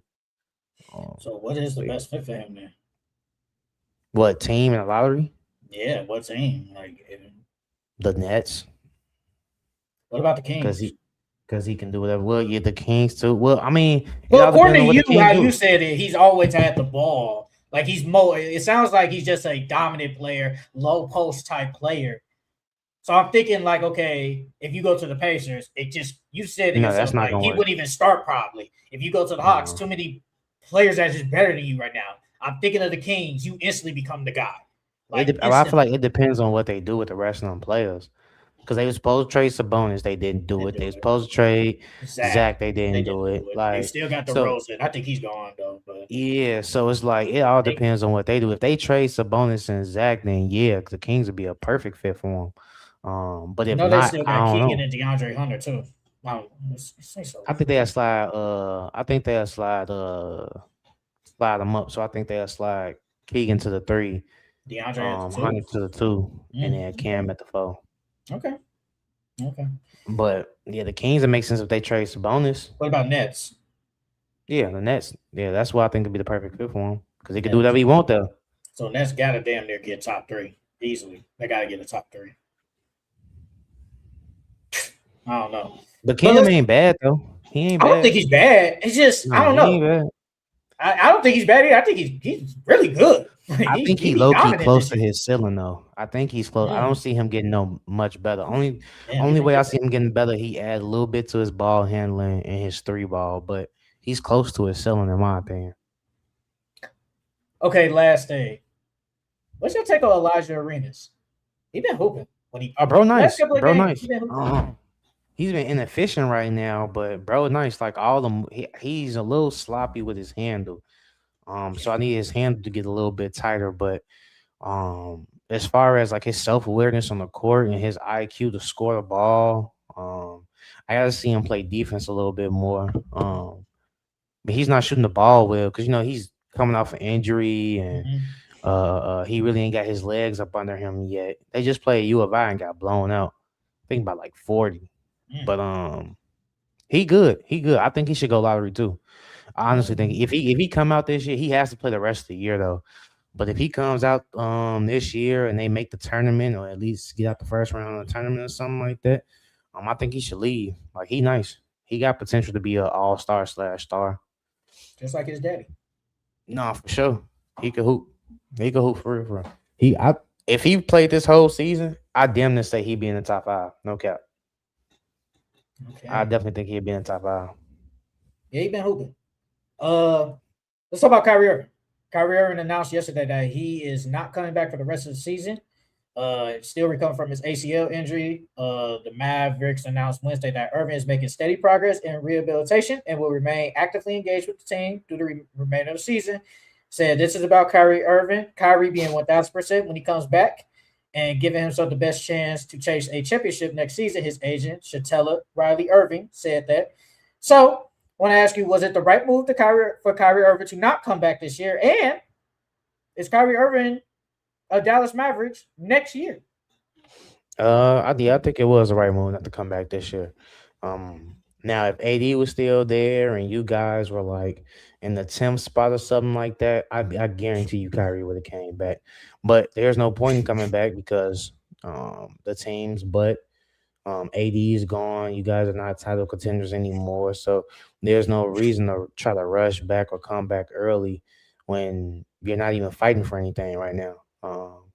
So I think that was the right move not to for him to come back because now you can completely heal and now you can get a full off season of training. So when you pick back up in the regular season, everything is how it normally is. And I don't think he's going to be a Dallas Maverick next season because just like his agent said, he's looking to win a championship next year. So I definitely do think he's gone. Definitely the right move. Team was not good. Everybody been hurt. You traded AD. We only saw 3/4 of you and AD last year. It sucks that Which we is never saw it. crazy. We never saw it. We dreamt of it, but we never saw it. Nick, I think that would have been a nice 1-2 punch, bro. He ain't never played with no big like that before. That skilled as AD. He's never played. He's never played with nobody like that before. No, skilled big man like him. No. Because I'm thinking of Tristan Thompson, Timothy Moskov. I'm thinking of a Nick Claxton. None of them are scorers. DeAndre Jordan. He had Al Horford when he was in Boston. He had Derek Lively, Daniel Gafford when he was with the Yeah, AD was the best big. Yeah, he's the best big he can play with. We saw 3 quarters. That's it. And we saw 0 quarters of Cooper, AD, and Kyrie. 0. I honestly think they all would have meshed well together. That's the crazy part. Like when you from the outside looking in and looking on paper, that team, I felt like, and then the head coach being Jason Kidd, I felt like that team would have been a really good team if they was all healthy. Yeah, Kyrie Irving. I think they think about trading him because it's like they're not going to be title contenders next year. The only thing I can think of, if somehow, some way, the lottery odds get in their favor again, and they get a top 3 pick. And even then, I still don't think they title contenders. If they get a top 3 pick, who you picking? I'm picking AJ easily. Not thinking about it. If they get, it depends on where they are. If it's number 1, they're getting AJ. Take that back. They're getting AJ. If it's number 2. AJ and Coop don't like each other though. Y'all gotta deal with it. Figure it out. Figure it out, brother. Figure it out. We trying to win. Facts. We trying to win. Figure it out. Figure it out, brother. Facts. You think how do you like a Coop AJ dynamic duo? I think defensively they'd be hell. It's just that who's gonna be that alpha, you know what I mean? Because both, I feel like AJ wants to be the alpha, Coop wants to be the alpha, so it's like they're gonna be butting heads because they both big wings, so they damn near play the same position. But I would low-key like Peterson there more because you got that guard, and then now you got Cooper wing, and the guard and the wing always mesh well together. And then it doesn't take away from Coop game for real. I actually like Darryn Peterson on there, but that means Kyrie got to go though. Yeah, oh yeah, for sure. I mean, I think Kyrie's going regardless, dog. Once AD left, Kyrie was gone, Jay. Yeah. So Darryn Peterson, Coop, dynamic duo. Hey, I think Mavericks looking, and then they still got the OKC first pick. That'd be like 31, I think 32, I think. But that don't matter. It's still a first pick. I wouldn't be surprised. I would not be surprised if Dallas got a top 3 pick this year or a top 2 pick. I would not be surprised, bro. What's the day? February 19th? You call it February 19th? Yeah, I would call it. I would not be surprised if they got a top 3 pick. The Dallas Mavericks to get a top 3 pick. Shout out to the 17 people in the chat. Shout out to y'all. Comment, like the video. Hey, if you call us, you saving the Mavericks. You know that. Someone saving the Mavericks. You are. I mean, they got Luka, got Coop. Hey, you go from potentially having Luka and Kyrie to Coop and Darryn Peterson. Hey, if I'm Maverick, I'm looking like, yeah, we decent. But you know how much Mark Cuban gonna have to pay Adam Silver? Yeah. Oh, so he under the table. Yeah, they doing on the table deals, man. You see what they did with Kawhi? I guarantee you they're doing that all across the NBA. It just has not been reported. He just ain't cut down no trees. So Kyrie Irving, we think he won't return. My thing is, what are you giving up for? Kyrie Irving is 33. He's gonna be 34 next month. Coming off a torn ACL. What do you give him? Like, he getting up there, he basically gold. Like NBA wise. He old. Ain't coming off an ACL injury. It's like, what are you giving up for him? I think he can still net a first round pick, but get multiple, no. AD couldn't even give me a good one. Trae Young couldn't even give me a first round pick. I wouldn't give up no high first round for him. Mm-hmm. You give up a future first round pick. That's how much he getting paid a year. He's getting paid 36. Close to he getting paid 36 this year. Next year he get paid 39. Then he got a player option in 2027. So he really got 1 year left. Technically, not counting the player option. He really got 1 year. Yeah. So it depends on after that he'll be because he's going to be 34, right? Next month he's gonna be 34 next month. So then next year he's 35, and then that player Yes. option year he's 36. So it's like, Yeah. what you resign? Do you resign to a 1 year or 2 year after that, depending on what type of player he is? Then I think he still get 2 years. I think he can give me 2 years. But he's older at that point though. What? He's older. What team gonna get him? I have no clue what team would want him. To be honest, the only teams that I can see trading for him, the Magic, because they need a point guard. They don't got Cal. They got like 3-4 guys making a lot for him. Wendell can unless go. you trade somebody. Yeah, what, you get rid of Jalen Suggs? Nah, Jalen Suggs got to stay. Or do you, or if you're the Magic, do you think about, obviously, if they're first round exit, do you look and be like, okay, we might have to trade? Because I don't think they give up Apollo right now. Nah. But do you look at Franz and like, it's not working, you're hurt always, to try to get a To Kyrie be honest Irving? with you, I would try to keep Franz, but if I have to give up Franz for Kyrie, I'll do it. I would do it. Wait, trade? Oh, I'm trading Franz. I would trade Franz for Kyrie. I don't know. I would do it. I would do it. No. But if you want to keep both, Wendell can go. Anthony Black can go. Oh yeah, I forgot about Anthony Black. Jonathan Isaac, he can go in there. Still a good defender though. Unless Kyrie go to the Utah Jazz. I doubt that. He's not going. Because Kyrie, Laurie, Walker Kessler, Jaren Jackson, and then Ace Bailey or whoever else you get in this draft, like. This is my thing though. Would I give up? Would I give up saying a Keontae George for 34-year-old torn ACL Kyrie Irving? I wouldn't do it. That's me though. I wouldn't do it. What other team could he go to? I'm looking at teams that what good team has bread to absorb that contract? Spurs. That's about it. You have to trade Dylan Harper. You gotta trade. Yeah, you gotta trade one of them guards. You got to. But you already got. Ain't no unless you go what, Miami.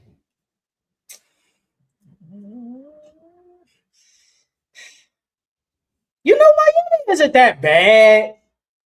They don't do it though. He go to the Raptors or something like. Hey, other than that, or he goes to Minnesota. Minnesota ain't that bad. It's not that bad. But how you gonna get him though? Because you gonna want to keep Gobert.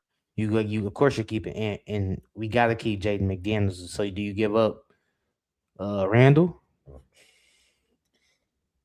You might have to think about it. Or Nas Reed too. You give up, let's say, Nas Reed and Randall for Kyrie and what, PJ or something like that.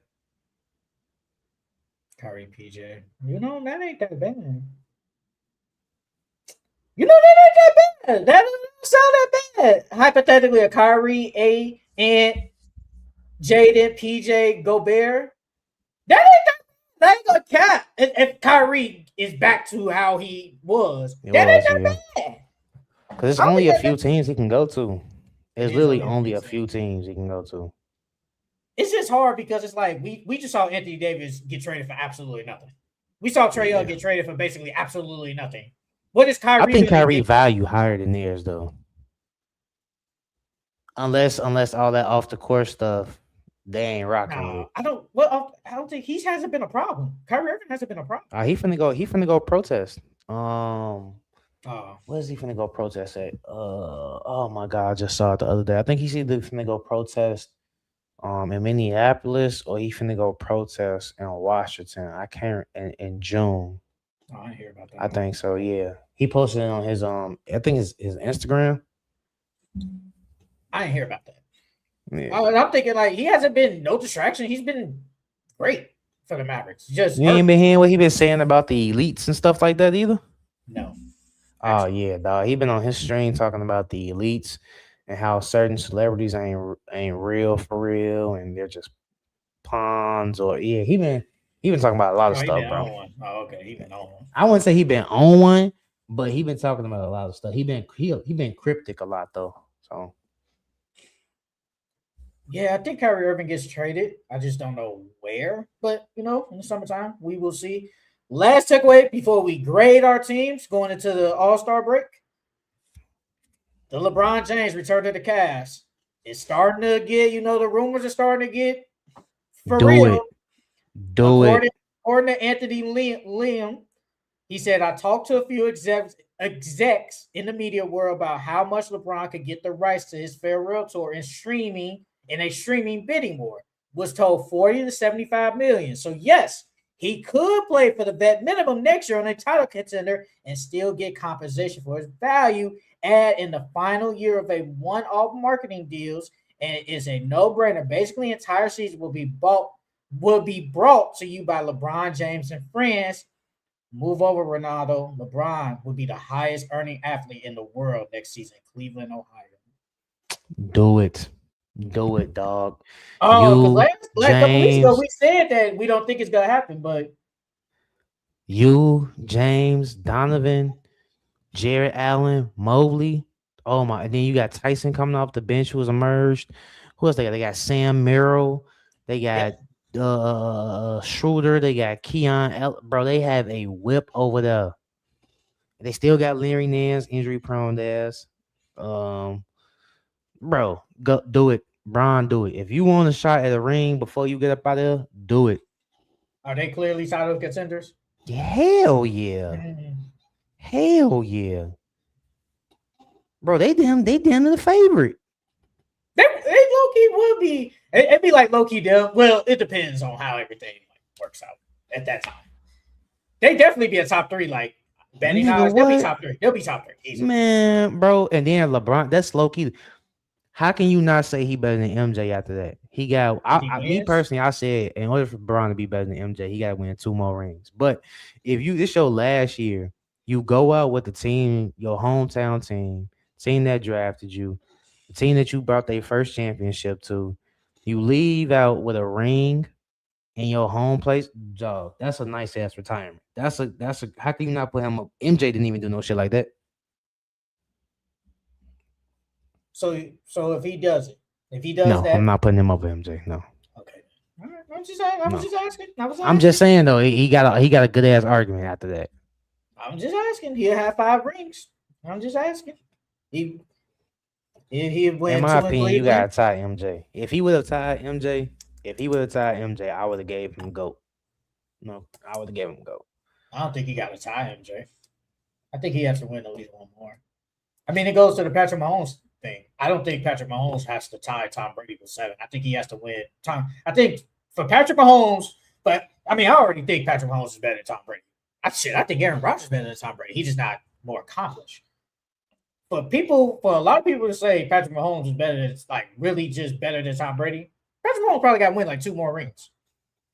And I think it goes the same with LeBron. I think if he wins 5, I think more people will probably, especially like maybe, well, we still got the old heads, so they still think MJ would go. Yeah. But if he wins 5 and then 2 with Cleveland, 2 with the Heat, 1 with LA, like how you, and then if he plays still good next year, probably averaging at least 20.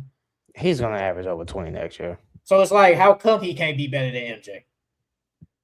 So, it is what it is. But I hope Bron do go back to Cleveland, though. He needs to go back. Okay. He needs to go back, dog. He needs to go back. Go get that last ring, dog. I ain't upset if he goes back. I'm still sticking with my stance. I think somehow they work it out at LA. Even though Jeannie Buss talking about some, we would love to have him back, but it ain't guaranteed. It's like, I mean, and then look, think about it like this. LeBron's a family man, right? Yes. Bryce is still gonna be in college. So it don't really matter if you go back to Cleveland or stay in LA or not. Bronny gonna be doing his own thing, whatever team he on. Bronny actually might go with him. Well, if Bronny go back, Bronny go whatever. Bronny's in the league now. He's a grown man. He could do what he wants. So you ain't gotta worry about him. Savannah and Zuri, it's you literally this your last year in the league. So they'll be all right if you and then on top of that, you going back home for a year, like they'll be all right.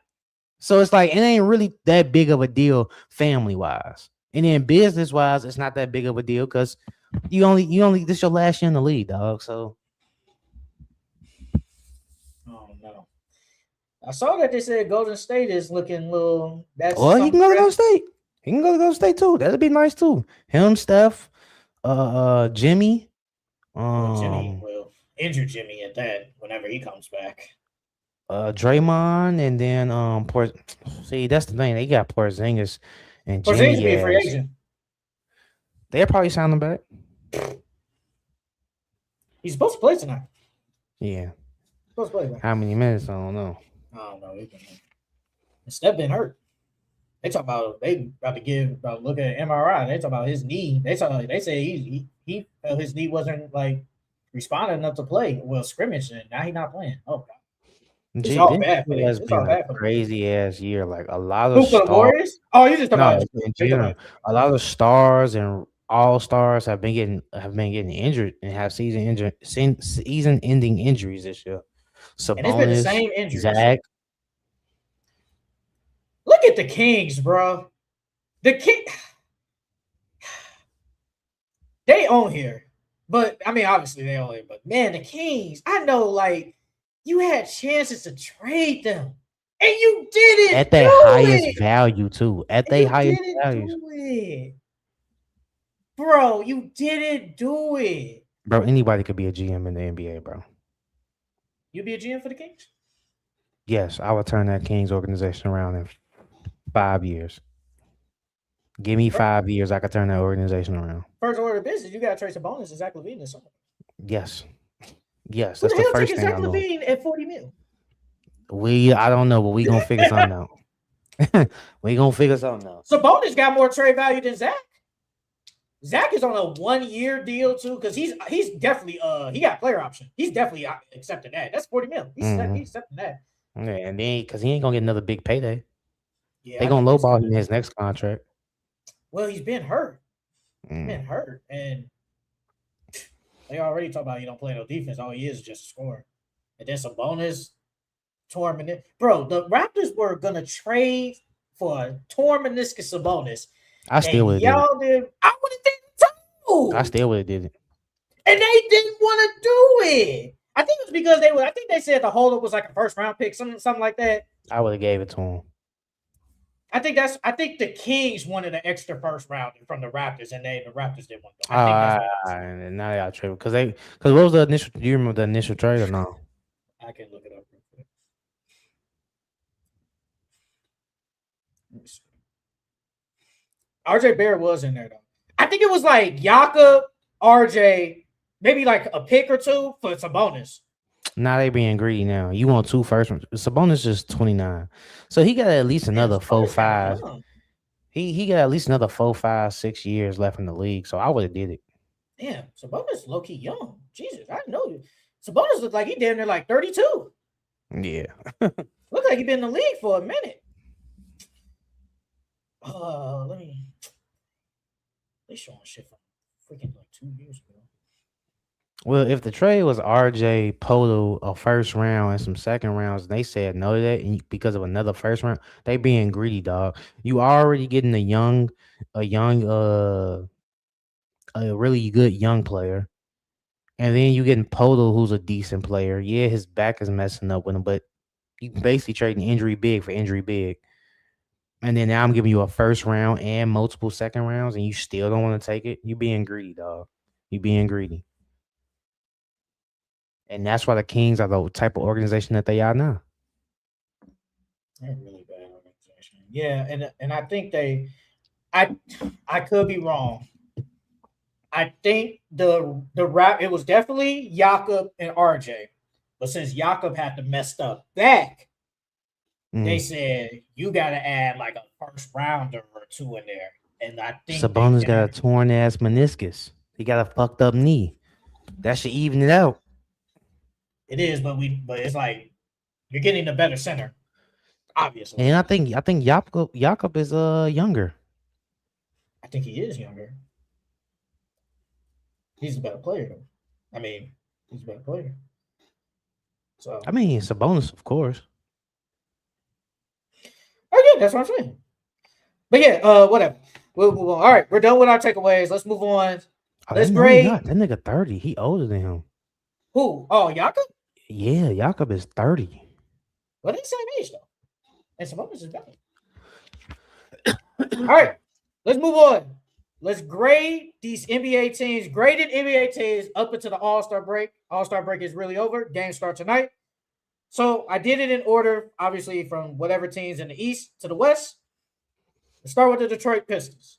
What is your grade for the Detroit Pistons right now? Detroit basketball. You know I gotta get a ass an A+, man. Come on.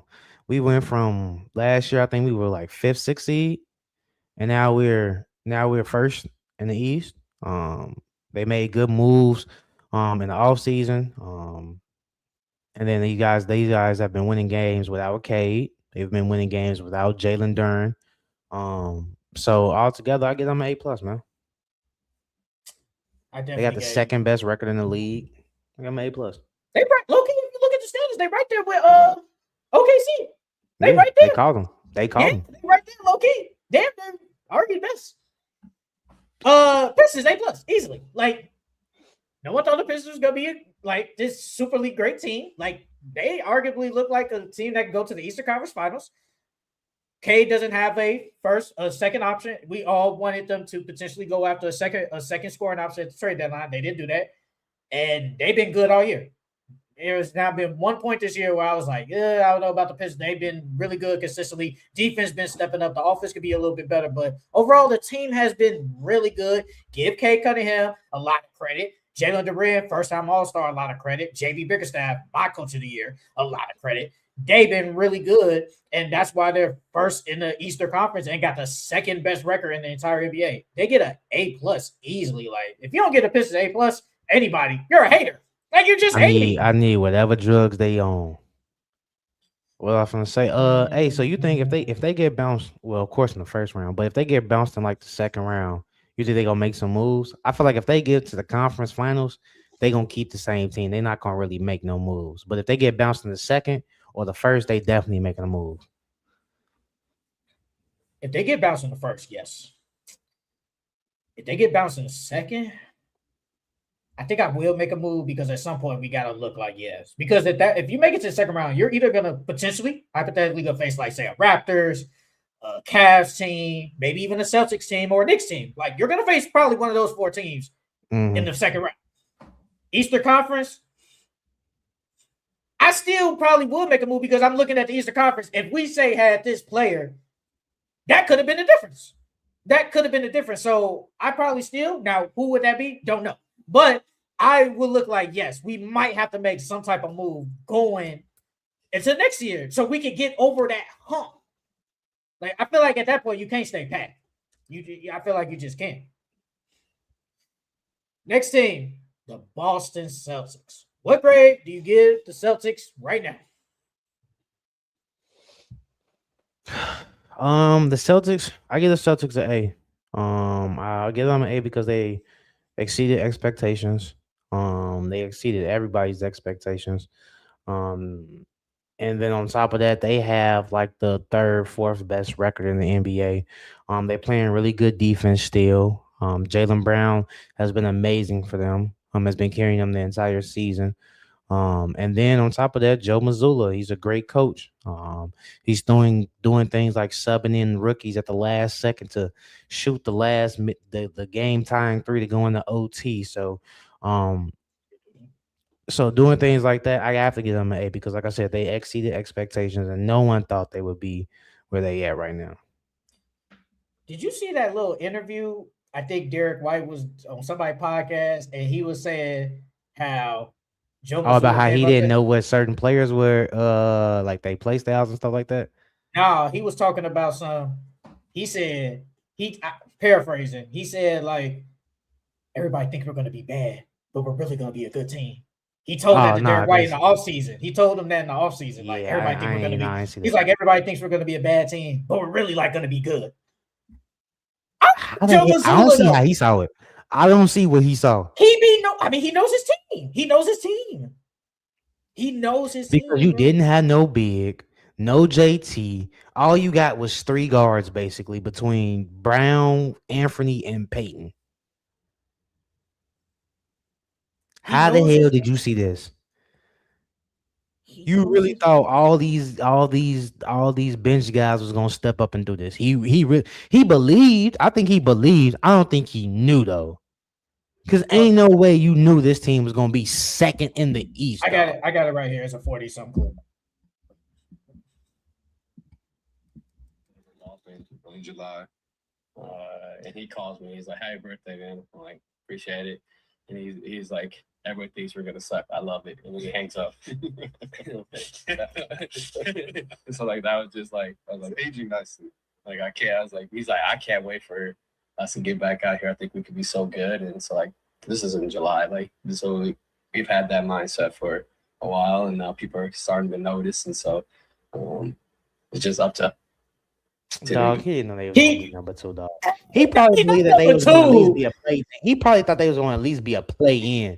Because like when you think bad, you think anything out of play in. So like even some play-in teams are kind of bad, but he probably thought they was gonna be a play-in team for sure. Probably like 7th or 8th seed. He didn't think they was gonna be number 2, dog. He said he thought everybody thinks we're gonna suck. They're a good team. Joe Mazzulla is kind of he got some loose screws up there. So hey, the stuff he be saying be kind of wild. Though. He be saying some wild stuff. He got some loose screws, man. He got some loose screws. But he be knowing what to do, man. That's why I give him my credit, bro. Like, so y'all gotta take away that, you know, he basically inherited a good team when Ime, you know, did that stuff. Take that away. That man is a great coach. He proved his point. He proved his point already. He's a good coach. Like, bro, like you said, Jalen, even before the Vucevic trade, with Jaylen Brown, Peyton Pritchard, Derek White, and Anthony Simons. Those are your 4 best players. And you are number 3 and number 2 in the Eastern Conference? Nah, brother. Yeah.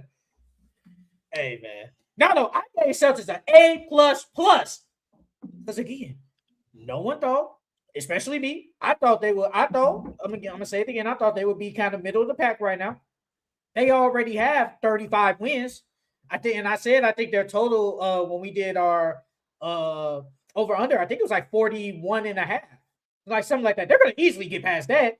So the fact that you're second in the Eastern Conference, 35-19, you have basically a superstar, one of the best players in the NBA this year, and Jaylen Brown almost averaging 30. Derek White been really good. Peyton Pritchard has stepped it up really good. You got Vucevic. Your bench has been pretty good for you.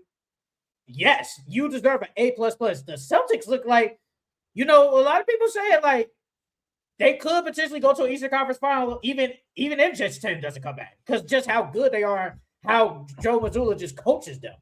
Can they get 50 games? I think they could get 50. I wouldn't be shocked if they got 50.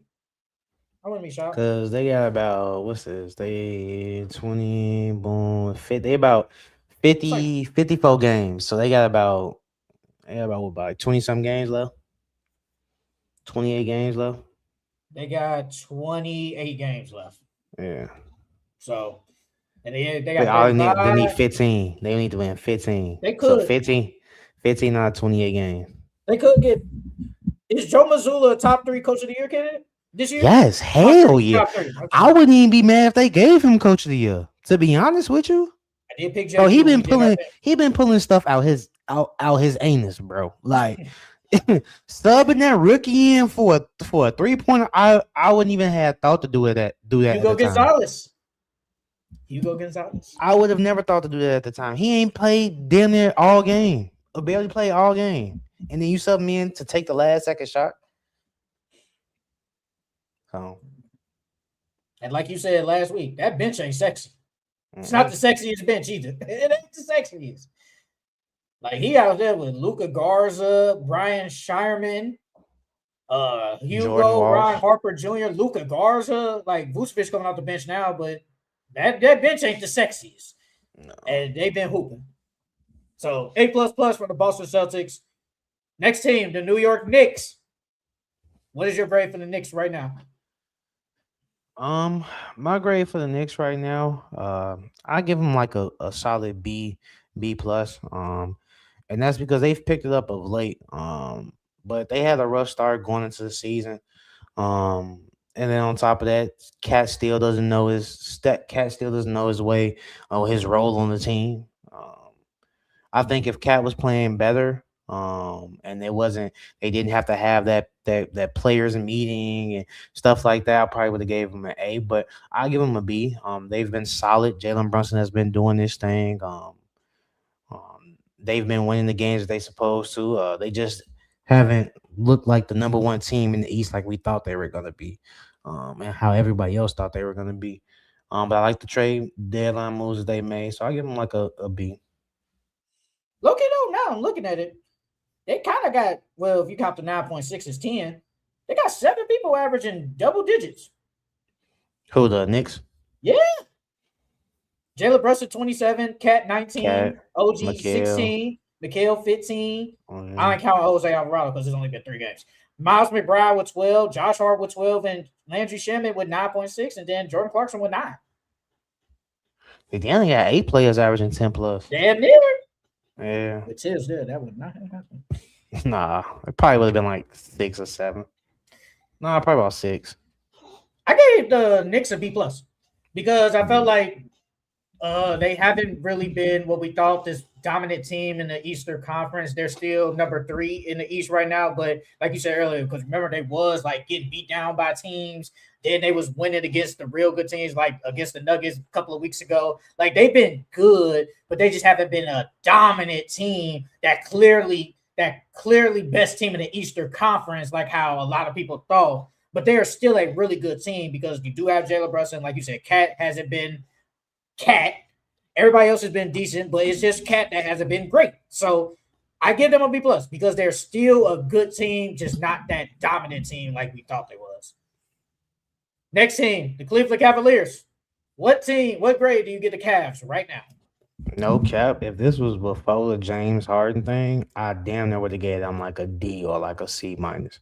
But since they got Harden now and now things look more alive, I give them like a solid B minus. And that's because going into the season, they were not the Cavs team that we saw last year. They did not look good at all. They didn't even look like they looked like they was gonna get bounced out the first round, or if they was gonna be in the play-in. That's how bad they were looking. But getting James Harden, and then I think stringing some wins together like they have been doing, still being 4th in the East right now, I give them a B minus. Especially because Donovan Mitchell has been doing this thing this entire season as well. But yeah, I give them a B minus. I gave them a B minus, and that's because remember at one point they were a play-in. They were a play-in team. At one point in the year, they were playing, but they did even before James Harden. They did pick it up to be a 4th seed in the Eastern Conference, but they're basically in the same boat as the Knicks. Was supposed to be this dominant team. It was supposed to be Knicks 1 or 1A, 1B, Knicks or Caps.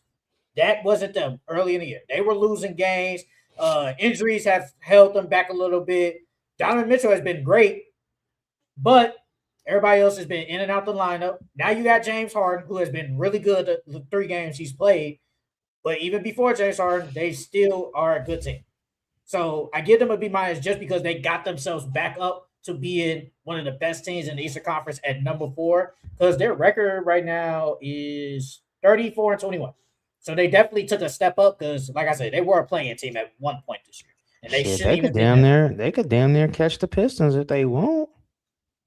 They're 9 or the Celtics. They're 7 games back. No, they could catch Knicks and Celtics. They're only 2.5 games back of the Celtics and 1 game behind Knicks. So they could, like I said, I don't think nobody's catching Pistons unless Pistons deep, like nosedive and go on like long lose streak. But they can potentially get 2nd seed though. They really can.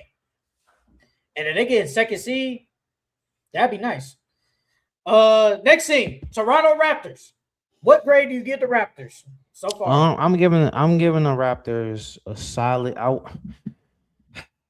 I'm stuck between a B and a B plus, but I'm a fuck around and go B plus. I give them a B plus. I think that even though Scotty isn't shooting the best this year, Scotty has played good this year. He has upped his production this year.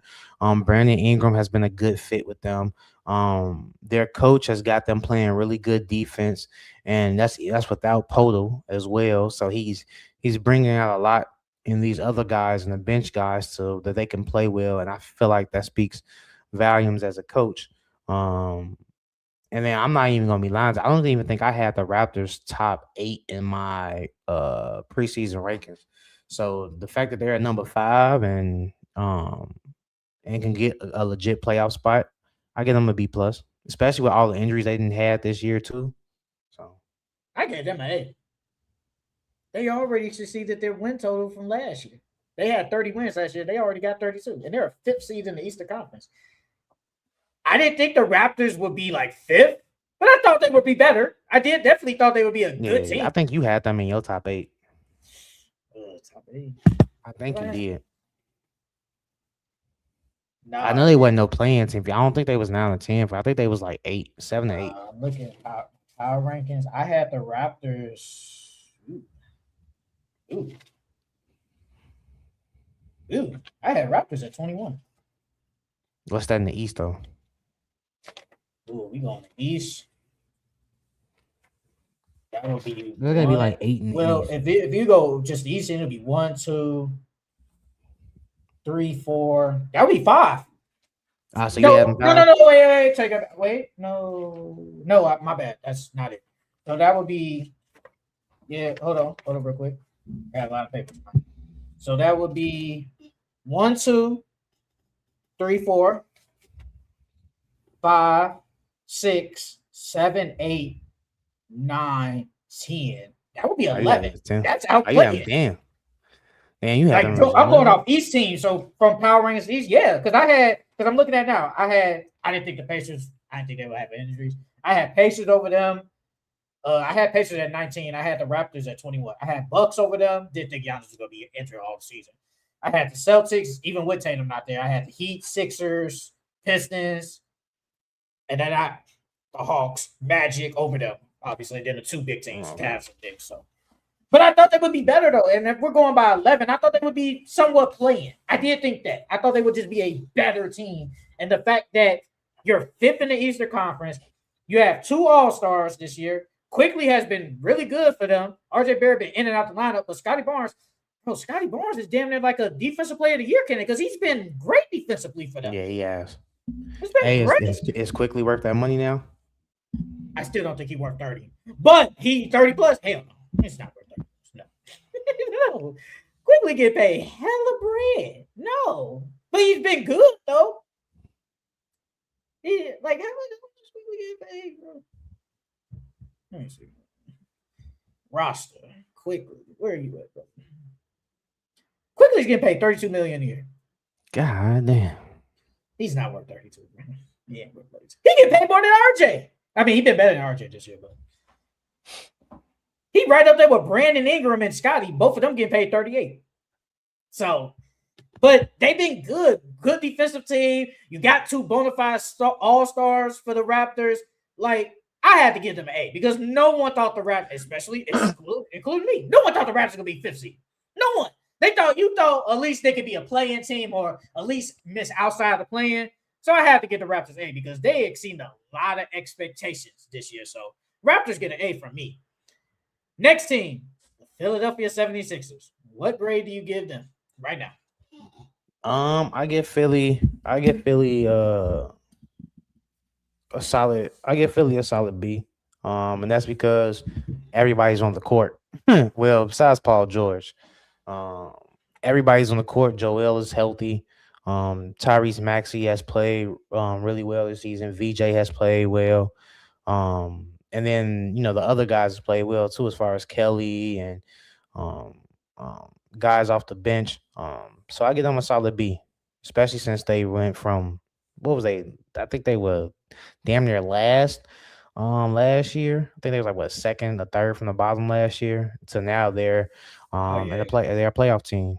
So last year they was 24-58, but they were tanking. Yeah. Joel was hurt. Paul George was injured. They started resting Maxey at the end of the year. They were tanking easily last year. I got the Sixers a C- because I thought they've been kind of been underwhelming. Because even with Joel back, they still haven't been that. They still haven't been up there with the Celtics, the Knicks, damn near the Cavs now. Like, it's like they're the little brother to them. Like, we know the Knicks are great. We know the Pistons have been great this year. The Celtics have been surprisingly great. And then the Cavs have leapfrogged you. Like, if we're being honest, y'all should be better than the Celtics. Yeah. Like, if we're being honest, y'all should be better than them. But y'all not better than them. Like, we're record-wise, y'all not better than them. Yeah, I'm thinking y'all should be at least in the 4th seed. Y'all don't even have home court advantage. But Joel Embiid has been back. Tyrese Maxey was an all-star starter this year. Paul George was good before the suspension. Their bench players have been good. So they've been kind of mid. But in their 30-24, they should be better than 30-24. The Raptors, record-wise, are better than you. Do I think they're better than the Raptors? Yes. But record-wise, they're better than you. But I give them a C-. They've been kind of mid this year, but they still been a good team. They just kind of been underwhelming to a degree. VJ been good too. VJ has stepped it up too. Next team, the Orlando Magic. What grade do you give the Magic right now? I give the Magic a C-. I damn near want to give them a D. And I give them a C- because one, it's the same thing as last year. Paulo starts off injured. Franz gets injured. Guys cannot stay healthy. You traded for Desmond Bane. That hasn't worked out yet. He hasn't been what we thought he was going to be. And then on top of that, your guys' defense has went down. Your offenses went up or whatever like that. But you guys are not the same competitive and gritty Magic team that we grew to love. So I give them a C-. I gave them a D plus. They've been not that good this year.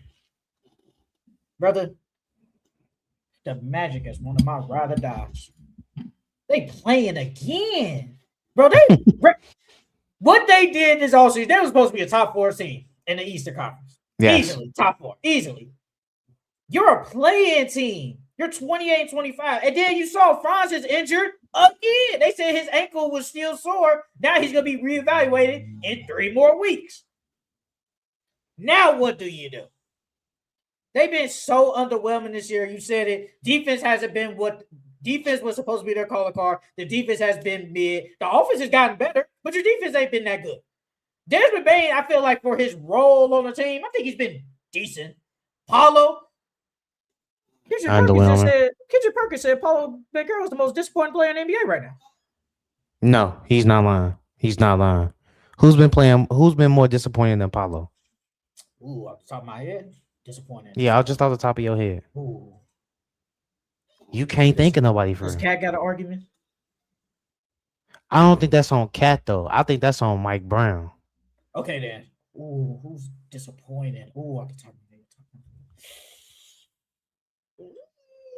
No, I can't count AD even hurt.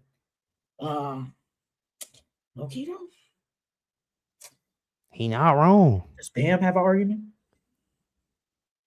I mean, but we've seen this from Bam year after year, though. Yeah. Damn, there might be Paulo low-key. Yeah, bro. He was supposed to, this year he was supposed to take another jump, G. This year he was supposed to be averaging 30. He's only averaging 21 points. Yeah, bro. This is Paulo. He wasn't wrong. Kendrick Perkins be saying some wild stuff, but this one, I don't think he wrong on this one. Last year he was giving you 25, 7, damn near 5 assists, 32 from the field, 32 from 3, 45 from the field. His points just lower. 21 points, 8 boards, basically 5 assists, shooting 30% from 3. He leaving them open like Ben Simmons. 45 from the field. So how are you? Well, could Job be up there? Or he get the injury tax too?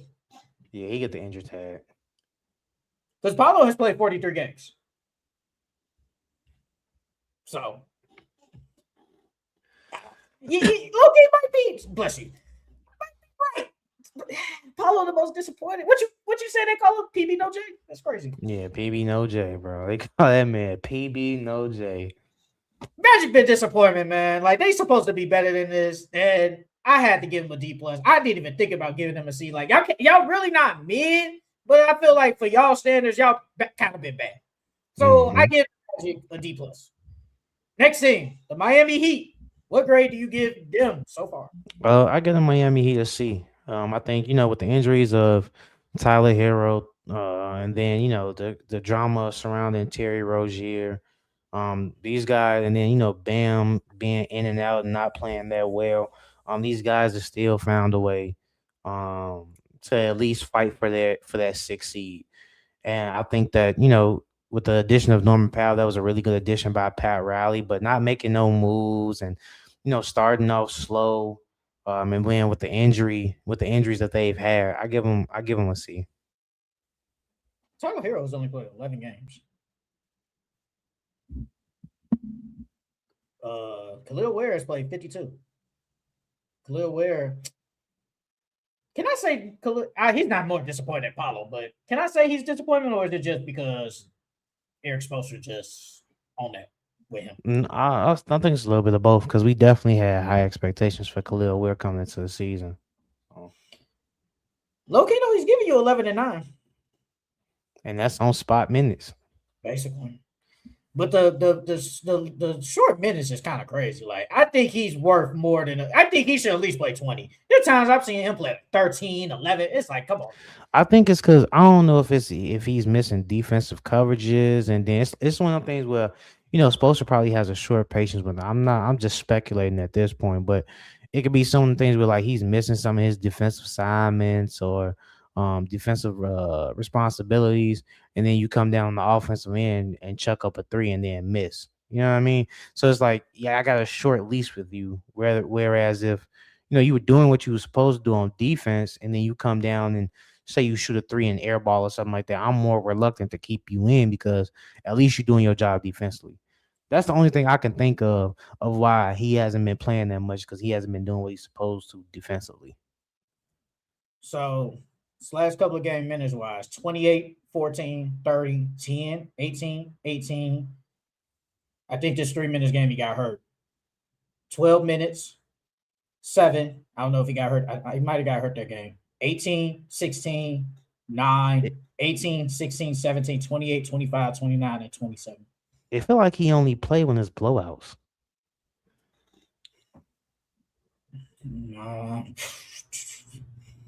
I don't know. Like, if he getting 20 minutes or plus, that's only because they blowing somebody out. Miami Heat, I give them a solid C. I think the addition of Darryn Powell has been really good for them. Bam has been not like Bam, I guess. He's only giving you 18 points. Andrew Wiggins has been okay. Jaime Jaquez has been real good in year 3 off the bench with them. My 6 man of the year candidate. Khalil Ware, I don't know what's the problem with this, but Tyler Hero being hurt, they're still the Miami Heat. They're still like a mid team. You still got to watch out for them. They're 29, 27 right now. They could potentially, they're right there that could get the 6 seed in the East. So they're mid, and they're still a good team. You still got to worry about them. They still gonna bring that Heat culture like everybody preaches. So I get the Miami Heat a C. They're just mid as per usual. Next team, the Charlotte Hornets. What grade do you give them right now? No cap. If they did not pick it up as of late, they would have gotten an F. Oh wow. No cap. They definitely would have got an F. But I'm gonna give them a C too. You guys started off the year bad. Defense was terrible. Offense, was terrible, which is confusing because you got 4 really good players over there. But they picked it up late. They went on a 8-game win streak. It was like 9. I think it was like 9. I thought the Pistons would have been 9, and the Pistons. I think the Pistons would have been 10, because that would have been like a franchise record. Okay, so you went on a 9-game win streak. You got back right on track. But it's still not what me personally I would want to see. I think you guys are better than 26 and 29. I feel like they at least a 500 team. But they've picked it up late, and they've been playing good basketball the last month. So I'm gonna give them a C. I gave them a B plus, and I gave them a B plus because 1, their players have been healthy, and 2, they did pick it up late. They were supposed to be bad again. You said they would have more wins than the Bulls. They're going to get that easily because the Bulls they're bad. They've been hooping. They're like, stats wise, they're one of the best teams in the NBA in like the past month. Like statistic wise, they're one of the best teams. One of the best offensive teams in the league. Defense has gotten better. LaMelo Ball has been healthy, leading the charge. Con Knipple shooting the heck out of the ball. Miles Bridges been good. Brandon Miller highlights been really good for them. Diabate out there playing like he's 7'4", like Wimby. They've been playing real I'm good. glad they finally started him. You did. Because you don't like Ryan Comberger for some reason. But they've been really good, and them right now, 26-29, they could catch up and potentially have a home court advantage in playing. I think that's where I think they can't get 6 seed, but they could get that 8 seed or 7 seed. So I get them a B+ because they definitely surprised me. The Hornets are really good right now. They have been really good right now. So they get a B+ from me. Next team, the Atlanta Hawks. What grade do you give the Hawks right now? I feel like the Hawks was a hard one to grade because they came in with so much potential. They traded Trey. And then they was hot to start and then they fell off. I feel like they're in that same range with the Hornets though. I give them a C. Because you flip that whole Trey Young situation, and you got CJ, and then with the emergence of Nikhil, and then flipping Porzingis, I think they set themselves up great for the future. But as of right now, I get them a C. You know what I thought about? If they get a top pick, they're gonna have all them forwards with Dyson, Jalen, Kuminga there, and then damn, that's hella people. Like, what you gonna do if you get top 4 besides number 1? What you gonna do? It's AJ, Caleb. You let Kuminga go. He has a team option. Remember that. That's a team option. You let him go. That's if you get like a top 3. Top 3. Yeah, because I was gonna say they got so many forwards, bro. Like somebody gotta go. Kuminga's good. That team option is worth 20-something mil. I think, if I'm correct. I think it's 20 something. So they declined it, and then he go sign with who? He signed with a team that they featured him. He gotta go somewhere where you can be featured. I don't know where that is. It would have been the Nets if Michael Porter wasn't there. I would have loved him on Brooklyn. I would have loved him, but they gotta have some. If they do get a top 3 pick, you got some decisions because there's no way you could go out there. Well, if they get say number 2. There's no way you can roll out there with potentially, or number 2 or 3, roll out there with Nikhil, Dyson, Kuminga, Jalen Johnson, and then AJ or Cam. There's no way you can do that. I can't. No, there's no way. There's no way you could do that. So they got some stuff to figure out. But I get the Hawks a D-. Because even when Trae Young was there, they were still not that. They weren't really that good. And then they've been kind of free falling. They haven't been what I thought they was. I had them as a ride that day. I picked them over the Raptors. I should have stuck with the Raptors over them. Nope. I went to the Hawks because I thought the emergence with Trae Young coming back, the additions they made, they would be at least top 4 in the East or 5th. I thought that's where they would be at. They are not there. They're in a playing spot. They're right now. I think they are the 8. I think they're the 10th seed. Charlotte is past you. What are we doing? Charlotte started off terrible. Exactly. Jalen Johnson, most improved candidate, but the team, Dyson Daniels, can't shoot worth a lick. I don't know what happened. They have not been that good of a team, and y'all should be better than 26-30. Y'all should be at least 28-25 with a Magic on. Y'all not even that. So I gave the Hawks a D-. They've been low-key disappointing. I ain't gonna lie. They've been kind of bad. Next thing, our Chicago Bulls. What grade do you give the Bulls? F. If I can get them triple Fs, I would get them triple Fs. The Chicago Bulls are up there as one of the worst organizations in the NBA. These guys traded for 15 million point guards. They couldn't stay. Josh Giddey couldn't stay healthy this season. They traded Vucevic 4 years too late. So yeah, I'm giving them an F.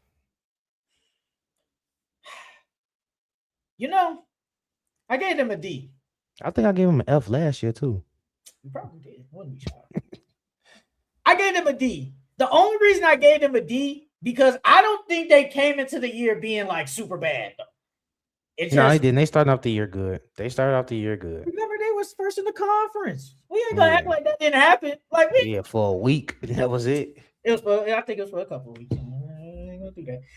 But I don't think they came into the year being this bad though. I think they wanted to be, at least DC, you know how they are. They wanted to be mid, be a play-in team. And it just became like, hey, we're going to try and trade for these guards, flip them, couldn't flip them.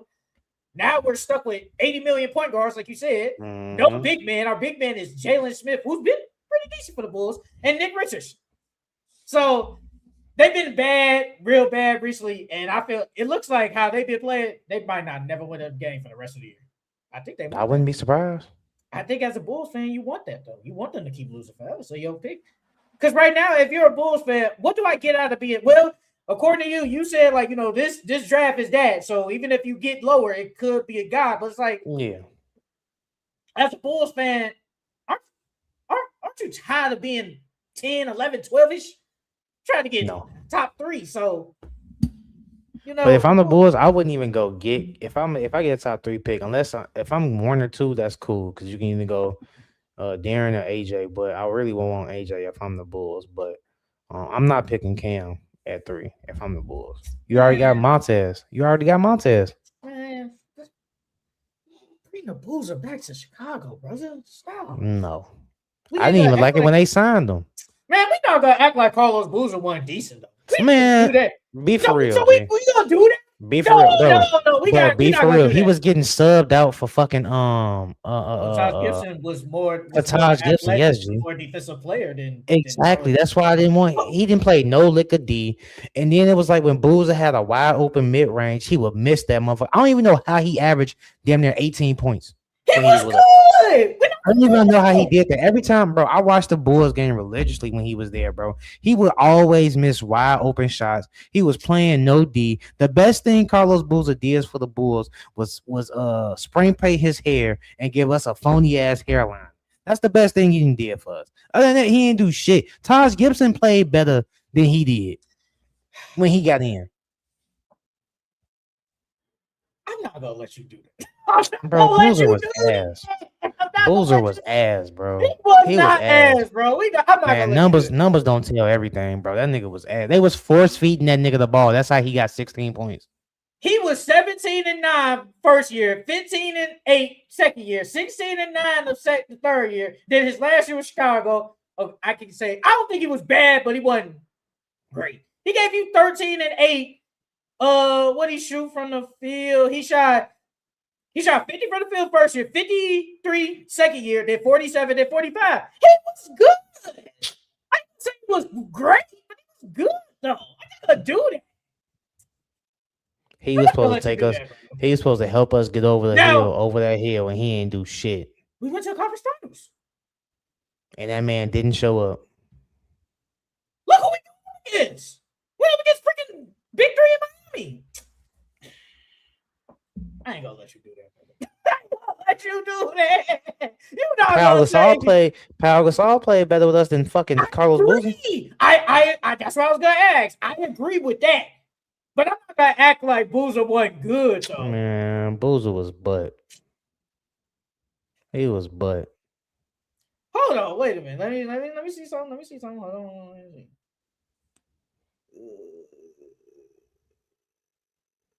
20. Ooh, hold on. I wish I could. I know you can. Man, we got time for that. If I find it later. Hold on, wait, hold on.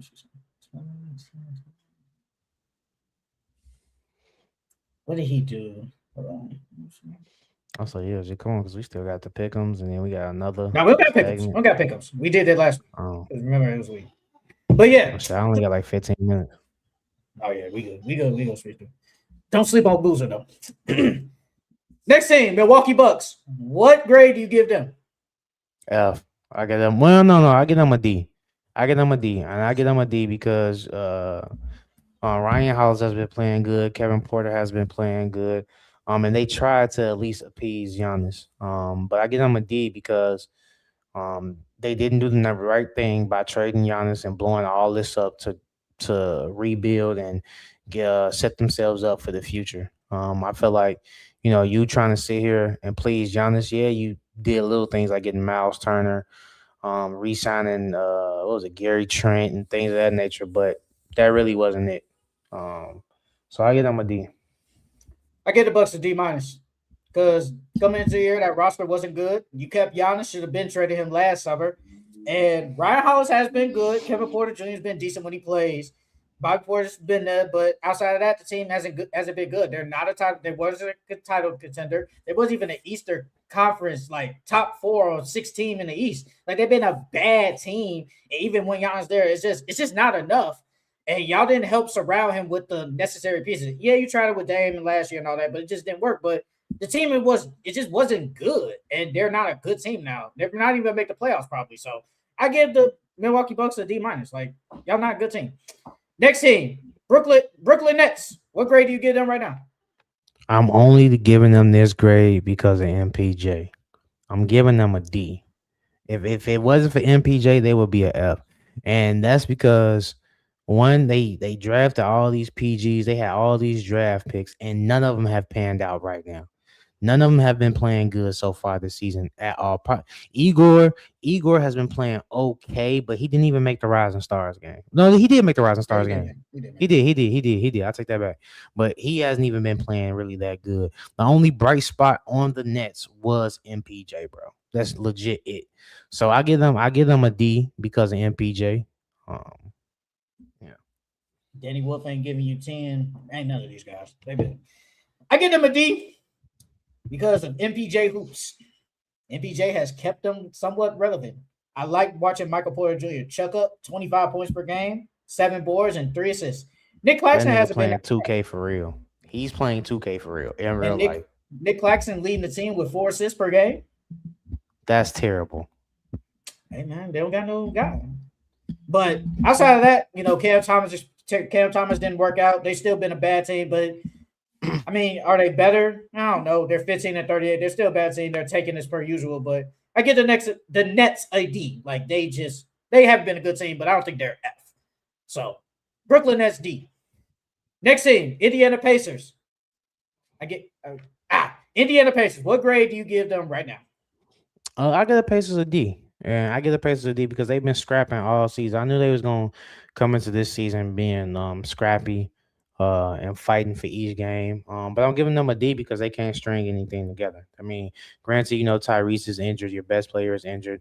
Nembhard has been injured, Aaron Naismith has been injured. But Pascal has been your only bright spot. But I give them a D because they've been fighting and they've been scrapping and it ain't like they've been tanking for real. They've been taking, but at least they're being competitive as well. I gave them a D because the injuries has messed them up. I still believe if them guys didn't get hurt earlier, Ben Mathurin missed a lot of time, Andrew Nembhard missed some time, Aaron Nesmith, Obi Toppin, all them guys missed a lot of time this year. I think they would be better. Now, would they be playing? I don't know. But I think they will be better. But they deserve a D because the injuries has messed them up, but they have been bad, though. Siakam been hooping, though. Siakam hoops. But the Pacers, they don't deserve an F because the injuries has messed them up majority of the year. But they will get that top 4 pick. It's going to be a problem. But I give the Pacers a D. Last team in the East, the Washington Wizards. What grade do you give them right now? Right now I give the Washington Wizards low-key, I give them a C-, and that's only because of the trades that they did. Getting willing to go get AD and then go get Trey. You guys set yourselves up right for the future, and then on top of that, you can potentially get a top 3 pick this year. So I think the Wizards, they deserve, even though they've been playing bad and haven't been winning any games and is the worst team in the East. I give them a C because of the trade deadline moves that they made. I'm not upset at that. I'm changing my grade then. I'm giving them a C because I definitely gave them a D because they still been bad, but they're trying to be bad. And they've had Keyshawn George has been good for them. Alex Sarr, most improved player. Trey Johnson, when he plays, has been pretty good. But Trey Young hasn't been there. You did just trade for Anthony Davis. You did make some really good moves for next year. But right now, you're still a bad team. But I like the moves they made, and I like the progression of the young guys on the team. Mm-hmm. So I'll change my grade. I give them a C too. The Washington Wizards they've been decent. They got 14 wins right now. They can still get 20. So I'm going with that. So the Washington Wizards, they get a C. So you want to say for the West next week? Want to say that next week, West? I'm thinking we should. Oh, yeah, we can. I'm saying unless I just don't want to rush through. Yeah, that's what I was gonna say. Unless you want to rush through it, but I say yeah, we can. Nah, yeah, we'll say West for next week. We'll say the West for next week. So because I don't want to rush through, I actually want to get full blown details about every grade and stuff. All right, so we're gonna end with the East and we'll do the West next week. So that's it for the Full Court Retires podcast. No pick'ems because we did that last week. So that's it for Full Court Retires podcast. Make sure you guys like, comment, subscribe to all our videos on Full Court Retires podcast on Instagram, TikTok, Twitter, and Facebook. And if you want to hear me and Charles yap on the audio versions, we are also on Spotify and Apple Music. Make sure you guys give us a 5-star review. And thank you to all the people that did show up. I saw that it was 17 people at one point in this chat. That is definitely great. And it was consistently 10, 11, 12 people. So that's good for us. I hope you guys can stay longer and stay throughout and comment on our videos and stuff on our lives. But make sure you guys like, comment, subscribe to all our shorts on everything. And we will see you guys next time. See y'all later.